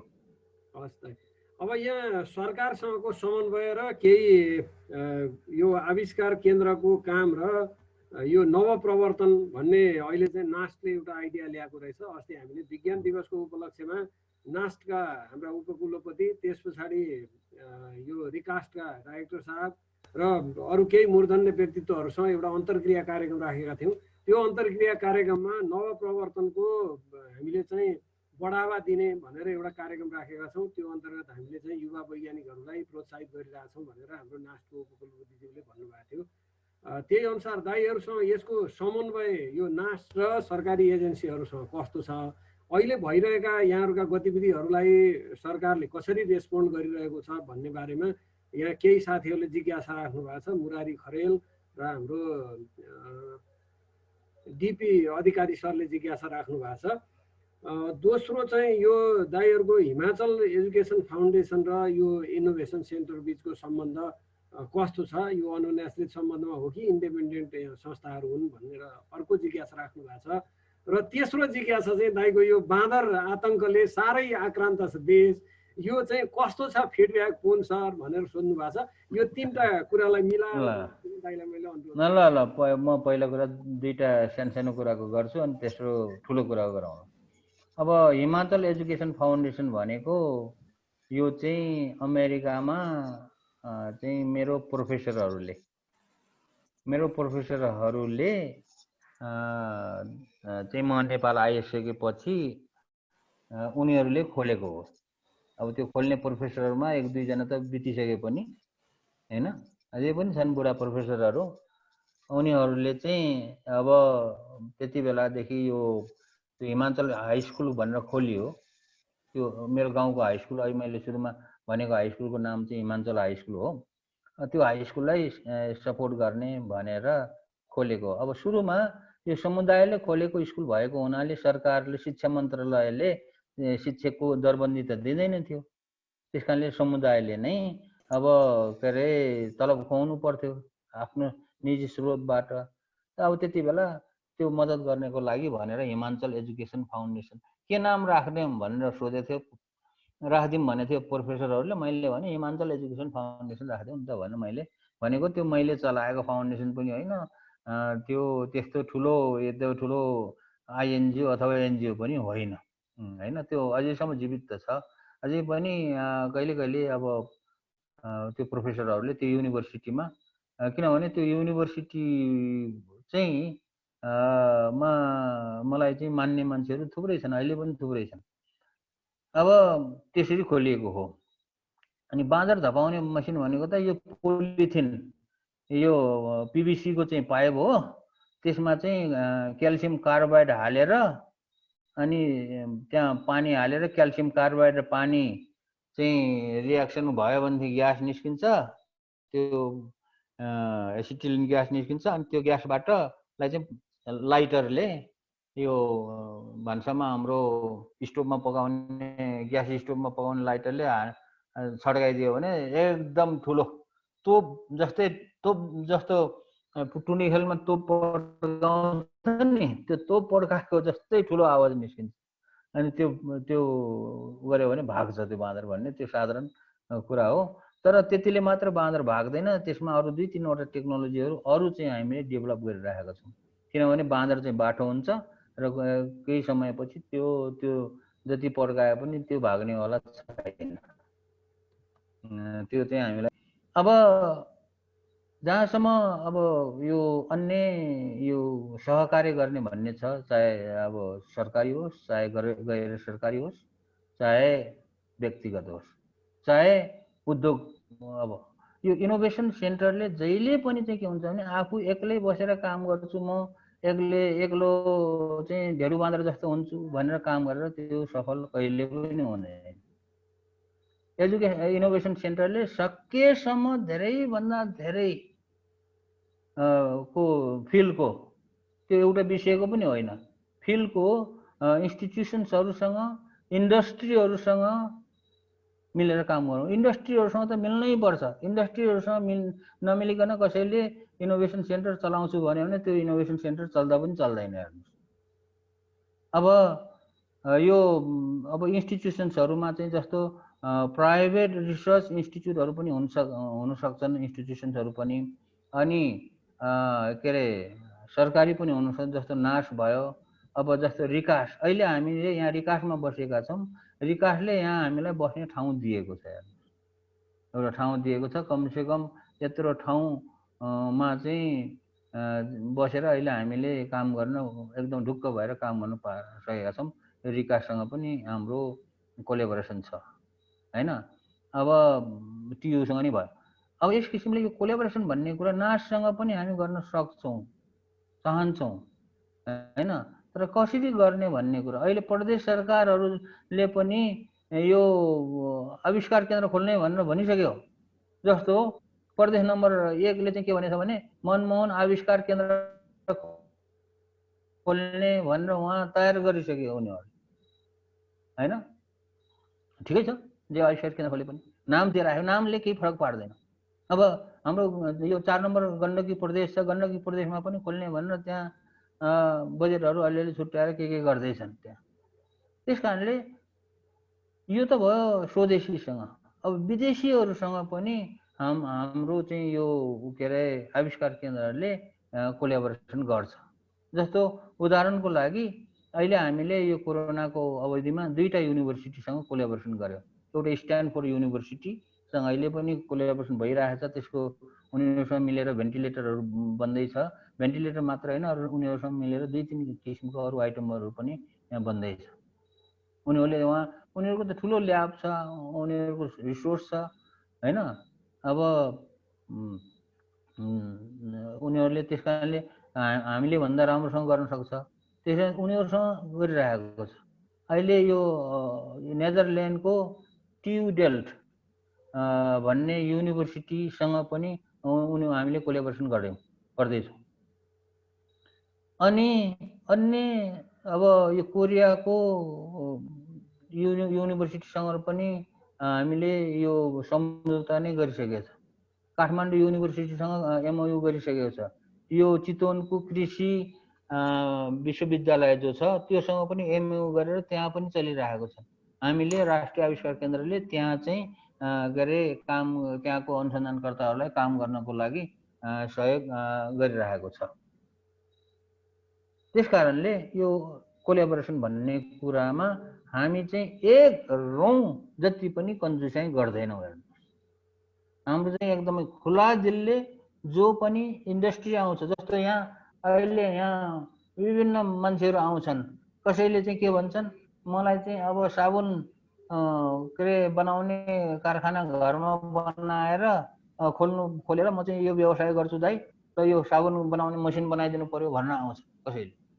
कसैले चाहिँ ल मलाई चाहिँ यो बट्टाई चराको चाहिँ सानो हेचरी चाहियो, ठुलो हेचरी होइन सानो हेचरी चाहियो, बट्टाई चराको चाहिँ चल्ला निकालेर चाहिँ म चाहिँ यसको चाहिँ व्यवसाय गर्न चाहन्छु भन्न आउँछ। अब कसैले चाहिँ के छ भन्दाखेरि जस्तो यहाँ लप्सी नेपालमा बेसरी फल्छ। लप्सी चाहिँ बाट चाहिँ कुनै चिज बनाएर कुनै चिज अब के भन्छ लप्सीबाट, त्यो गर्नको लागि अब यो अनुसन्धान गर्नुको लागि सहयोग गर्नु पर्यो भनेर यहाँ सहयोग माग्न आउँछ। इन्डिभिजुअलहरू पनि यहाँ थुप्रै आइरहेका छन्। अहिलेसम्म इन्डस्ट्री भनेर चाहिँ त्यति ठुलो इन्डस्ट्रीबाट त सहयोग त आएको छैन हैन। तर इन्डिभिजुअलहरूबाट चाहिँ प्रशस्त मात्रामा चाहिँ रिक्वेस्टहरू आइरहेको छ। अब त्यो रिक्वेस्टहरू लिएर आउने होला हामी के भन्छौँ भने ल आएर यहीँ काम गरौँ, ल सबै मिलेर तिमीहरू हामीहरू सबै मिलेर काम गरौँ भनेर त्यसरी भन्छौँ। सहकार्य चाहिँ हामी गर्छौँ। नाससँग पनि हामी सहकार्य नगर्ने भन्ने हुँदैन। तर मैले चाहिँ एउटा भन्ने कुरा चाहिँ के छ भने, कतिले के भनिरहेको छ भने महावीर पुनले नाससँग किन काम गर्दैन भन्न मलाई भनिरहेको। मैले भनेछु होइन, मैले काम नगर्ने भनेको होइन, काम त सबैसँग गर्छु। अनि कतिले के भन्छ भने नासलाई गाली आएको छ के, नासले किन काम गर्दैन भनेर गालिरहेको। मैले भन्छु नासलाई किन गाली गर्ने, नासलाई गाली गर्दै होइन, गर्नै पाउँदैन भनेर भन्छु। कारण के हो त भने अघि मैले भने नि, नास अहिले शिक्षा मन्त्रालय अन्तर्गत चलिरहेको छ, त्यो पहिला विज्ञान मन्त्रालय अन्तर्गत छ। त्यो भनेको के छ त भन्दाखेरि कुन तरिकाले चलिरहेको छ भने नास चाहिँ सरकारी एउटा विभाग चले जस्तो चलिरहेको छ। जसरी मन्त्रालयको एउटा विभाग चल्छ र विभाग चल्नको लागि त्यो त्यहाँ चाहिँ विभिन्न उसहरू चलाउनको लागि के अरे कानुनहरू हुन्छ, ऐनहरू हुन्छ, के ऐनहरू हुन्छ। त्यो अनुसार चल्दाखेरि के हुन्छ भने यो अनुसन्धान आविष्कार गर्ने कुरामा त्यसले चाहिँ त्यो ब्युरोक्रेसी बढी हुन्छ। इनोभेसनमा चाहिँ ब्युरोक्रेसी भयो भनेदेखि त्यसको एकदमै के अरे सबभन्दा पहिलो अब्स्टेकल नै ब्युरोक्रेसी हो। ब्युरोक्रेसी अलिकति हुनुपर्छ काम गर्दाखेरि, सरकारी काम गर्दाखेरि ब्युरोक्रेसी हुनुपर्छ, त्यो ठिक छ, म मान्छु। तर धेरै ब्युरोक्रेसी भयो भने के हुन्छ त भन्दाखेरि त्यो इनोभेसन गर्ने जो मान्छेहरू छ उनीहरू चाहिँ हरेस खाएर भाग्छ।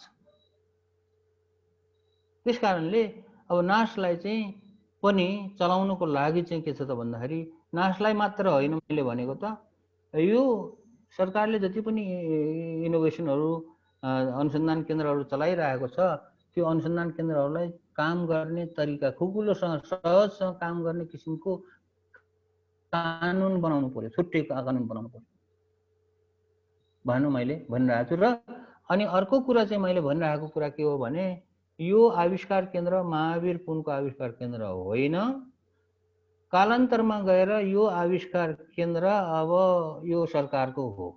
किनभने यसको विधान प्रबन्ध पत्रमा पनि त त्यही भइरहेको, के भयो भने यो आविष्कार केन्द्रपछि सबै सरकारको हुन्छ त भनिरहेको छ त।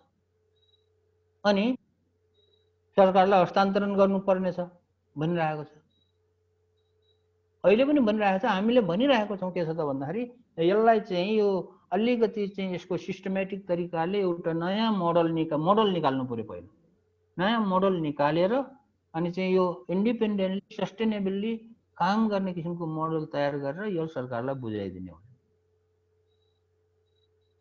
किनभने म त सधैँ त बाँच्दैन नि, 65 वर्षसम्म 65 वर्ष पुगेको मान्छे, अब सम्झनुहोस् 65 वर्ष पुगेको मान्छे अब म कति बाँचौँला? अनि बुझाउनु परेन त्यो? सधैँ आफूले मर्दैसम्म मैले समातेर बसिसकेँ नि, अनि बुझाउने कसलाई त? मेरो छोराछोरीलाई बुझाउने त होइन, यो बुझाउने त आखिर त सरकारलाई नै बुझाउने हो। अनि सहकार्य नगरेर हुन्छ त कोहीसँग? मैले अहिले यो कुरा चाहिँ बुझ्नु जरुरी छ। हस् दाइ, अब हाम्रो समय पनि लगभग समाप्त भएको छ। दाइले आज हामीलाई आविष्कार केन्द्रले गरेका र डाक्टर महावीर पुनले आफ्नो जीवन वृत्त कसरी अगाडि बढायो त्यसको बारेमा पनि व्यक्तिगत जानकारी सहित दाइले हामीसँग यो U3A को श्रृङ्खलामा आएर आफ्नो समय प्रदान गर्नुभयो, आफ्ना कुराहरू राखिदिनु भयो। साथीहरूका जिज्ञासाहरू धेरै मैले राखेँ जस्तो लाग्छ। केही छोटा मोटा जिज्ञासाहरू छन् दाइको परिवारको बारेमा, यो विवाहित अविवाहित बच्चा बालबच्चाहरू कस्तो छन्, पारिवारिक झन्झटमा हुनुहुन्छ कि हुनुहुन्न दाइ, यहाँ पारिवारिक झन्झटले त खत्तम पार्दो रहेछ भन्ने खालको कुरा पनि आयो, त्यसको अनुभव पनि थोरै सुनाउन भन्ने आएको छ। मलाई लाग्छ अब 2-3 मिनटमा दाइलाई एन्ड गर्न चाहन्छु। हामी 40 मिनटभन्दा बढी बस्दैनौँ, त्यसलाई छोटकरीमा दाइले एड्रेस गरिदिनु भयो भने म इन्डिङतिर जान्छु। ल, परिवार धेरैलाई के पनि थाहा छैन भने अब महावीर पुनको परिवार छ कि छैन भन्ने पनि थाहा छैन है। अब कोर्स मेरो परिवार छ, मेरो परिवारमा म जेठो, हाम्रो 3 भाइ 3 बहिनीमा म सबैभन्दा जेठो हो। अब भाइ बहिनीहरू अहिले सबै चितवनमा छन्, हुर्के।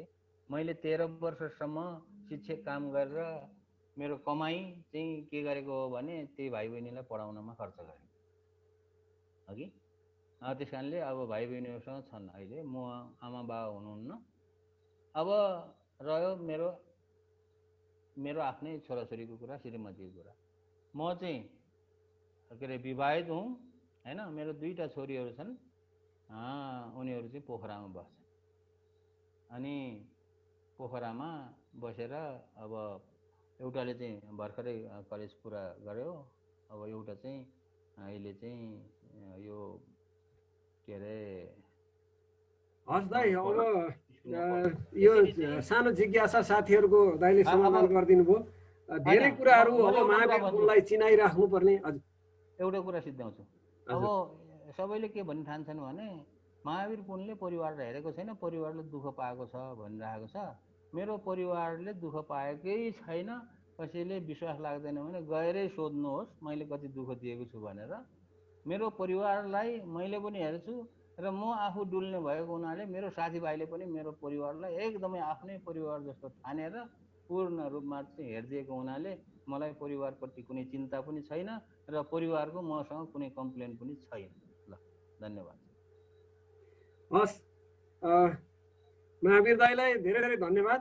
हामी एकदमै आभार व्यक्त गर्छौँ दाइप्रति। र यो U3A श्रृङ्खला हामीले चलाइसकेपछि विभिन्न अग्रज व्यक्तित्वहरूसँग र समकालीन व्यक्तित्वहरू, दुवै किसिमका व्यक्तित्वहरूसँग हामीले धेरै अन्तर्क्रिया गऱ्यौँ। आजको अन्तर्क्रिया त्योभन्दा अलिकति फरक, अनुभव मात्रै नभएर देशलाई ड्राइभ गर्ने हो भने विज्ञान र प्रविधिको क्षेत्रमा केही काम गर्नुपर्छ भनेर एउटा इनोभेटिभ आइडियाका साथ महावीर पुनले जुन सुरु गर्नुभएको थियो एउटा अभियान, त्यो अहिले राष्ट्रिय रूपमा आइसकेको छ र यो देशले ओन गर्नुपर्ने एउटा आइडियाको रूपमा दाइले जुन राष्ट्रिय आविष्कार केन्द्र सञ्चालन गरिरहनु भएको छ, यो देशले आफ्नो अपनत्व त्यसमा महसुस गर्नुपर्छ भन्ने हामी सबैको राय रह्यो। र हामीले दाइको आजको प्रस्तुतिकरणबाट पनि त्यही पायौँ कि एउटा व्यक्तिले बाटो देखाउने हो, इन्सपायर गर्न सक्छ, तर यसलाई संस्थागत गरेर यसलाई दिगो बनाउने काम चाहिँ देशकै हो। यदि देशले काँध हालिदिएन भने यस्ता ठुला कामहरू, यस्ता इनोभेटिभ कामहरू, आविष्कारका कामहरू र प्रतिभालाई प्रवर्धन गर्ने कामहरू चाहिँ गर्न गाह्रो हुन्छ भन्ने दाइको आजको यो प्रस्तुतिको निचोड रह्यो। र प्रविधिको क्षेत्र समृद्ध नभइकन कुनै पनि देश समृद्ध भएको छैन। र यो यदि समृद्धि चाँडो ल्याउने हो भने प्रविधिमा, आविष्कारमा, नयाँ कुराहरूको नवप्रवर्तनमा जोड दिनुपर्छ भन्ने दाइको जुन आजको यो प्रस्तुतिमा जोड दिनुभयो, त्यसले हामीलाई पनि असाध्यै यो सहकार्य गर्ने इच्छा जागृत भएको छ। हामीले केही साना साना जिज्ञासाहरू दाइसँग राख्न हामी सेन्टरमा आउनेछौँ। हाम्रो केही साथीहरू पनि साना साना यो कृषिसँग सम्बन्धित अनुसन्धानहरू गरिरहनु भएको छ, त्यसमा हामी दाइसँग सहकार्य गर्नेछौँ। र यो एउटा असाध्यै महत्त्वपूर्ण कुरा आज के देखियो भन्दा उमेरले पाक्दै जाने र समस्यालाई पनि पाक्दै जाने जुन हाम्रो समस्या छ, त्यसलाई अलिकति पन्छाएर देशको निम्ति, जनताको निम्ति, समाजको निम्ति र केही प्रविधि र विकासको निम्ति हामीले काम गरौँ भन्ने हाम्रो यो समूहलाई पनि जागरण प्राप्त होस्, त्यो जागृति आओस्, यही कामना गर्दै दाइलाई आज हार्दिक आभार व्यक्त गर्छौँ। र आगामी दिनमा पनि दाइसँग यस्तै भेटघाट भइरहोस् र यस्तै प्रेरणादायी कुराकानी होस् भन्ने कामना गर्दै अहिलेलाई यो सत्र यही विराम दिन्छु।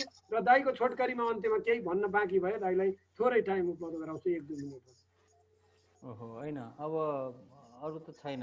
यो अहिले यो कोरोनाको महामारीमा मैले सबैलाई भन्ने गरेको एउटा सन्देश के छ भने कोरोना एउटा रोग हो, यो रोगसँग चाहिँ डराउनु पनि पर्छ। तर अहिले हामी नेपालीहरू साह्रै डरायौँ है। अब कस्तो डरायौँ भने सानो छँदाखेरि हामीलाई बाबुआमाले तर्साउनलाई ल भूत आयो भनेपछि हामी घरबाट बाहिर निस्किन्दैनौँ, भूत आउँछ भनेपछि। अहिले भूत आयो अथवा कोरोना आयो भनेर हामी घरबाट पटक्कै बाहिर निस्केका छैनौँ। अब यसरी चाहिँ यसले गर्दाखेरि सबै चिजहरू लथालिङ्ग भइरहेको छ। हाम्रो अर्थव्यवस्था लथालिङ्ग भइरहेको छ, व्यवसायहरू लथालिङ्ग भइरहेको छ। त्यसकारणले यसलाई चाहिँ संयमित भएर अलिकति अब यो स्वास्थ्य कर्मीहरूले दिएको, एक्सपर्टहरूले दिएको जुन के अरे एउटा गाइडलाइन छ, त्यो गाइडलाइनलाई पनि फलो गरौँ र अनि आफ्नो दैनिक जीवनलाई पनि अलिकति संयमित भएर अगाडि गरौँ। र यहाँ कतिपय व्यवसायहरू जस्तो पर्यटन व्यवसायहरू, अरू व्यवसायहरू चाहिँ यहाँ धेरै नै चिन्तित हुनु भएको छ। किन चिन्तित हुनु भएको छ भने व्यापार व्यवसाय चौपट भयो हैन, सबै चिज चौपट भयो। अब सरकार पनि चिन्तित छ, किनभने सरकारलाई आम्दानीको स्रोत पनि घट्यो भन्ने छ। मेरो भनाइ के छ भन्दाखेरि यस्तो किसिमको महामारी अहिले मात्र होइन, योभन्दा अगाडि मानव जातिको इतिहासमा थुप्रै पटक आयो, थुप्रै मान्छेहरू मर्यो र यो पनि एउटा हो। तर पहिलाको भन्दा अहिले चाहिँ हामी चाहिँ धेरै राम्रो स्थितिमा किन छौँ भने विज्ञान तथा प्रविधिको विकास भएको छ। त्यस कारणले यति साह्रो डराउनु पर्दैन काम पनि गरौँ, डराउँ, नियम कानुन पनि के अरे पालना गरौँ र आफ्नो आफ्नो काम कुराहरू पनि बढाउँदै जाउँ र साह्रै भूतसँग डराए जस्तो गरेर नडराउँ भन्ने चाहिँ मेरो अनुरोध हो। र अहिलेको सबैभन्दा ठुलो कुरा के हो भने हामी बाँच्नुपर्छ, आफू पनि बच्नुपर्छ र अरूलाई पनि बचाउनुपर्छ। व्यापार व्यवसाय भन्ने कुरा, जागिर भन्ने कुरा, अब विद्यार्थीहरूलाई पनि म त्यही भन्छु कि यो 5-6 महिना पढ्न पाएन भने नआत्तियो, उनले जिन्दगीभर पढ्न पाउँछ भन्न म भन्छु। त्यस कारणले त्यसरी चाहिँ बाँचौँ। पहिला बाँचेपछि व्यापार भन्ने कुराहरू, पढ्ने भन्ने कुराहरू, व्यवसाय गर्ने भन्ने कुराहरू, अरू अन्य कुराहरू चाहिँ गर्दै गरौँला। तर अहिले चाहिँ हामी बाँच्न जरुरी छ। यही हो मेरो सबैलाई सन्देश। धन्यवाद। हस् महावीर दाइ, धेरै धेरै धन्यवाद। हामी सजग रहौँ, सचेत रहौँ, तर नडराउँ। यो पनि सन्देश दिन आवश्यक भएको छ। वास्तवमा हामी काठमाडौँभित्र, खाल्डोभित्र असाध्यै धेरै त्रसित छौँ। म 5-6 दिन जति तराईतिर घुमेर आएँ, बारा जिल्लामा। त्यहाँ चाहिँ मान्छेको डर बिस्तारै भाग्न थालेको रहेछ। जनसाधारणले एकदम सामान्य ढङ्गले यसलाई लिने गरेको र अफिस जाँदा मात्रै त्यसको त्रास अलिअलि अनुभव हुने, नत्र भने गाउँघरमा अनुभव नहुने यस्तो अवस्था पनि रहेछ। बिस्तारै सामान्यकरण हुनेछ जनजीवन भन्ने हामी आशा गरौँ। यति भन्दै आजको यो विराम, यो सत्रलाई म यहीँ विराम दिन चाहन्छु। आजको यो U3A को आयोजनामा जुन छलफल कार्यक्रममा सहभागी हुनुभयो, महावीर दाइलाई धेरै धेरै आभार व्यक्त गर्छौँ। र सम्पूर्ण सहभागी साथीहरू जो अहिलेसम्म 50-51 जना अहिले पनि यहाँ जोडिरहनु भएको छ, सबैलाई आभार व्यक्त गर्दै यो सेसन यही अन्त्य गर्ने अनुमति चाहन्छु। हस्, धन्यवाद, शुभरात्रि। नमस्कार। नमस्कार। अहिले आज त लगभग 70 जना जति पुग्नु भएको थिएछ म्याक्सिमम, लगभग। अहिले पनि 50-51 जना हुनुहुन्छ भने हजुर हजुर धेरै साथीहरू जिज्ञासा राख्नुभयो। हुनुहुन्छ। 70 मात्रै होइन है। ल सबैलाई नमस्कार। आज नमस्कार। कति सर, कति? नमस्कार। मैले चाहिँ एउटा सोध्न मन लाग्यो, सोध्न पाइन्छ। अब 0 आवर 4 मिनेट लिन सकिन्छ, त्यसपछि हामी एन्ड गर्छौँ। हजुर भन्नु मन लाग्यो मलाई। हजुर विष्णु सर भन्नु न। मैले बिचमा मात्रै जोइन गरे हुनाले धेरै कुरा छुट्यो होला नि, मेरो उत्तर आइसकेको थियो होला नि। लाइभमा दाइले हेर्दा हुन्छ नि, दाइले त्यो पेज त लाइक गर्नुभयो होला नि U3A काठमाडौँ। हजुर हजुर आइहाल्ला। पेजमा हेर्दा हुन्छ। अनि अहिले मैले सोध्न खोजेको कुरा चाहिँ के थियो भने, यहाँहरूबाट कसैबाट पनि उत्तर आउँछ भने त्यसलाई म आभार व्यक्त गर्दछु। आविष्कार र इनोभेसन भनेको, innovation is a not existing, not the modify of the existing product. कुनै पनि एक्जिस्टिङ प्रडक्टलाई मोडिफाई गर्नु आविष्कार होइन। आविष्कार भनेको that product which are not existing in the world right now. What, अब यसलाई नेपालीमा भन्छु, कुन कुरा हाम्रो आविष्कार केन्द्रले त्यस्तो आविष्कार गर्यो जुन संसारमै थिएन र अहिले प्रचलनमा आएर मानव कल्याणमा प्रयोग भयो। यो कुरा मैले बुझ्न पाइनँ। अरू चिजहरूलाई मोडिफाई गर्नुलाई आविष्कार भनिँदैन। यो मलाई सोध्न मन लागेको थियो, मैले सोध्न बुझ्न पाइनँ।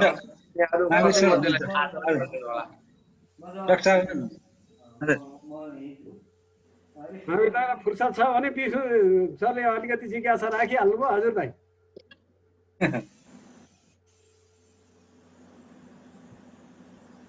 के भयो, सुन्दैन त? आवाज सुन्दैन। यो इनोभेसन र इन्भेन्सनको जो तपाईँले परिभाषा गर्नुभयो त्यो चाहिँ एकदम ठिक हो। त्यो कुरा हामीलाई पनि थाहा छ। तर यो जुन संस्था 2012 मा दर्ता गर्ने क्रममा चाहिँ त्यति बेला हाम्रो अर्थ मन्त्रालयको सचिवको चाहिँ नेतृत्वमा एउटा 4 जनाको एउटा टोली गठन भएको थियो।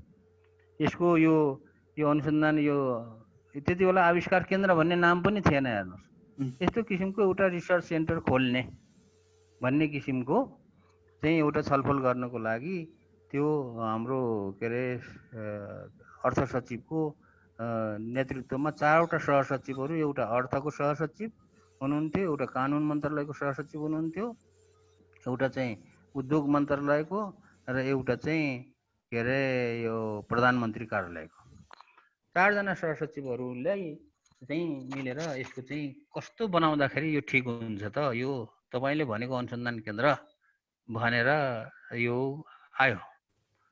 अनि गर्दाखेरि यो खाकाहरू निकाल्दाखेरि मैले उहाँहरूलाई के भनेको थिएँ भने यो कस्तो किसिमको कानुन नियम कानुन बनाउनु पर्छ मलाई थाहा हुँदैन, किनभने मैले नियम कानुन पढेको पनि छैन, हेरेको पनि छैन, देखेको पनि छैन, जानेको पनि छैन।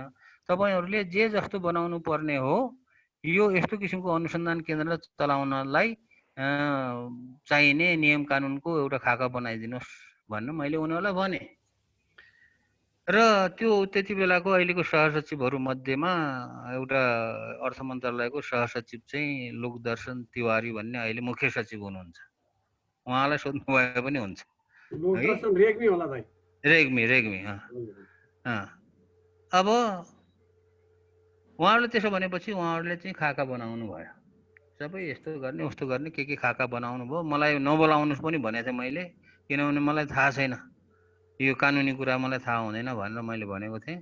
अनि खाका बनाइसकेपछि उहाँहरूले भन्नुभयो अब यसको चाहिँ विधान त बन्यो होइन, विधान र प्रबन्ध पत्र के नियमावली भन्ने रहेछ त्यो बन्यो, बनाउनु भयो। बनाएर मलाई उहाँहरूले भन्नुभयो अब यसको लागि दुईटा चिज तपाईँले दिनुपर्छ भन्नुभयो। पहिलो नाम के सोध्नु भने यसको नाम के राख्ने भन्नुभयो। अनि दोस्रो यो गर्नको लागि 5 जना बोर्ड मेम्बरको चाहिन्छ, मिनिमम 5 जना बोर्ड मेम्बरको नाम र यसको यो केन्द्रको नाम के राख्ने भनेर दिनुभयो। अब मैले अब साथीहरूसँग छलफल गर्न थालेँ, ल म साथीहरूसँग छलफल गरेर नाम दिन्छु तपाईँलाई मैले भने।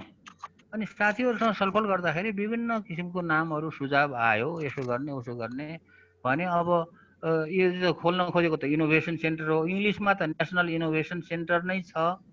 अब इनोभेसनको नेपालीमा उल्था गर्दाखेरि के हुन्छ भनेर हामीले नेपाली गुरुजीहरूलाई सोद्धाखेरि नवप्रवर्तन भनेर भन्नुभयो। अब यसको नाम राख्नुपर्ने त राष्ट्रिय नवप्रवर्तन केन्द्र भनेर राख्नुपर्ने। अनि अब यो नाम राख्न उचित होला कि नहोला भनेर धेरै मान्छेहरूसँग छलफल गर्दाखेरि कतिले भन्यो भने यो नवप्रवर्तन भन्ने शब्द जनताले बुझ्दैन, नपढेको मान्छेले। मलाई पनि थाहा थिएन हेर्नु, त्यति बेलासम्म इनोभेसनको नेपाली चाहिँ नवप्रवर्तन हुन्छ भन्ने मलाई पनि थाहा थिएन। अनि मैले पनि अरू साथीहरूलाई सोद्धाखेरि धेरैले के यो नवप्रवर्तन अलि अप्ठ्यारो नाम भयो, अब जनताले बुझ्ने नाम हुनु पर्यो, के राख्ने त भन्दाखेरि आविष्कार राखिदिउँ भने। त्यस कारणले यो चाहिँ आविष्कार नयाँ हुँदै नभएको, संसारमा हुँदै नभएको चिजको आविष्कार गर्ने भनेर राष्ट्रिय आविष्कार केन्द्र भनेर नाम राखेको होइन, सजिलोको लागि सबै जनताले बुझुन् भन्ने हिसाबले राष्ट्रिय आविष्कार केन्द्र भनेर राखेको हो। नेपालीमा चाहिँ, इङ्ग्लिसमा त इनोभेसन सेन्टर नै राखेको छ। भन्नाले मोडिफाई भइरहेको प्रोडक्टलाई मोडिफाई गर्ने काम मात्रै भयो होइन। अब हामीले चाहिँ भनिराखेको कुरा के छ भने आविष्कार भन्ने कुरा अब हुँदै गर्ला, भविष्यमा एकैचोटि हुन सक्दैन। तर अहिले त सबै जति पनि कामहरू गर्ने हो मोडिफाई गर्ने हो। मैले त प्रष्टसँग भनिरहेको छु, यहाँ आउने इनोभेटरहरूलाई बजारमा जाऊ, बजारमा हेर, यताउता हेर, अहिले कुन चिज धेरै बिकिराखेको छ, व्यापार भइरहेको छ, त्यस्तो चिज पनि त्यस्तै बनाउने हो, मोडिफाई गर्ने।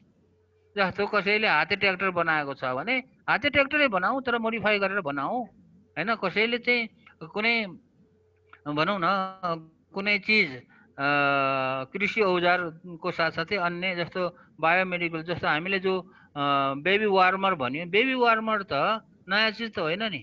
बेबी वार्मर त अहिले बजारमा पाउँछ, तर त्यसैलाई चाहिँ हेरेर त्यसलाई मोडिफाई गरेर सस्तोमा राम्रो त्यस्तै किसिमले काम गर्ने चिजहरू बनाऊ भनेर। अहिले जस्तो अहिले हामीले के गर्न खोजिरहेको, यो इलेक्ट्रिक भेहिकल, पुरानो गाडीहरूलाई चाहिँ के अरे इन्जिन फालेर ब्याट्रीबाट चल्ने इलेक्ट्रिक भेहिकल बनाउने काममा पनि अब त्यो त मोडिफाई गरेको हो नि। त्यो त नयाँ इलेक्ट्रिक भेहिकल टेस्लाको जस्तो बनाउन खोजेको त होइन। त्यस कारण जति पनि अधिकांश कामहरू जो भइरहेको छ र राष्ट्रिय आविष्कार केन्द्रले भविष्यमा पनि गर्नेछ, त्यो भनेको चाहिँ के हो त भन्दाखेरि त्यो भइरहेको चिजहरूलाई मोडिफाई गर्ने अथवा इनोभेसन गर्ने। मोडिफाई गर्ने भन्दाखेरि अलिकति नक्कल गर्ने जस्तो भन्ने हुन्छ होला, त्यसलाई चाहिँ मोडिफाई गरेर चाहिँ चलाउने हो र आविष्कार गर्ने क्रममा आविष्कार भइहालेछ भने त्यो पनि ठिकै छ। सर यसरी अझ राम्रो होला भनौँ भन्छु है, जिज्ञासा पुरा भयो।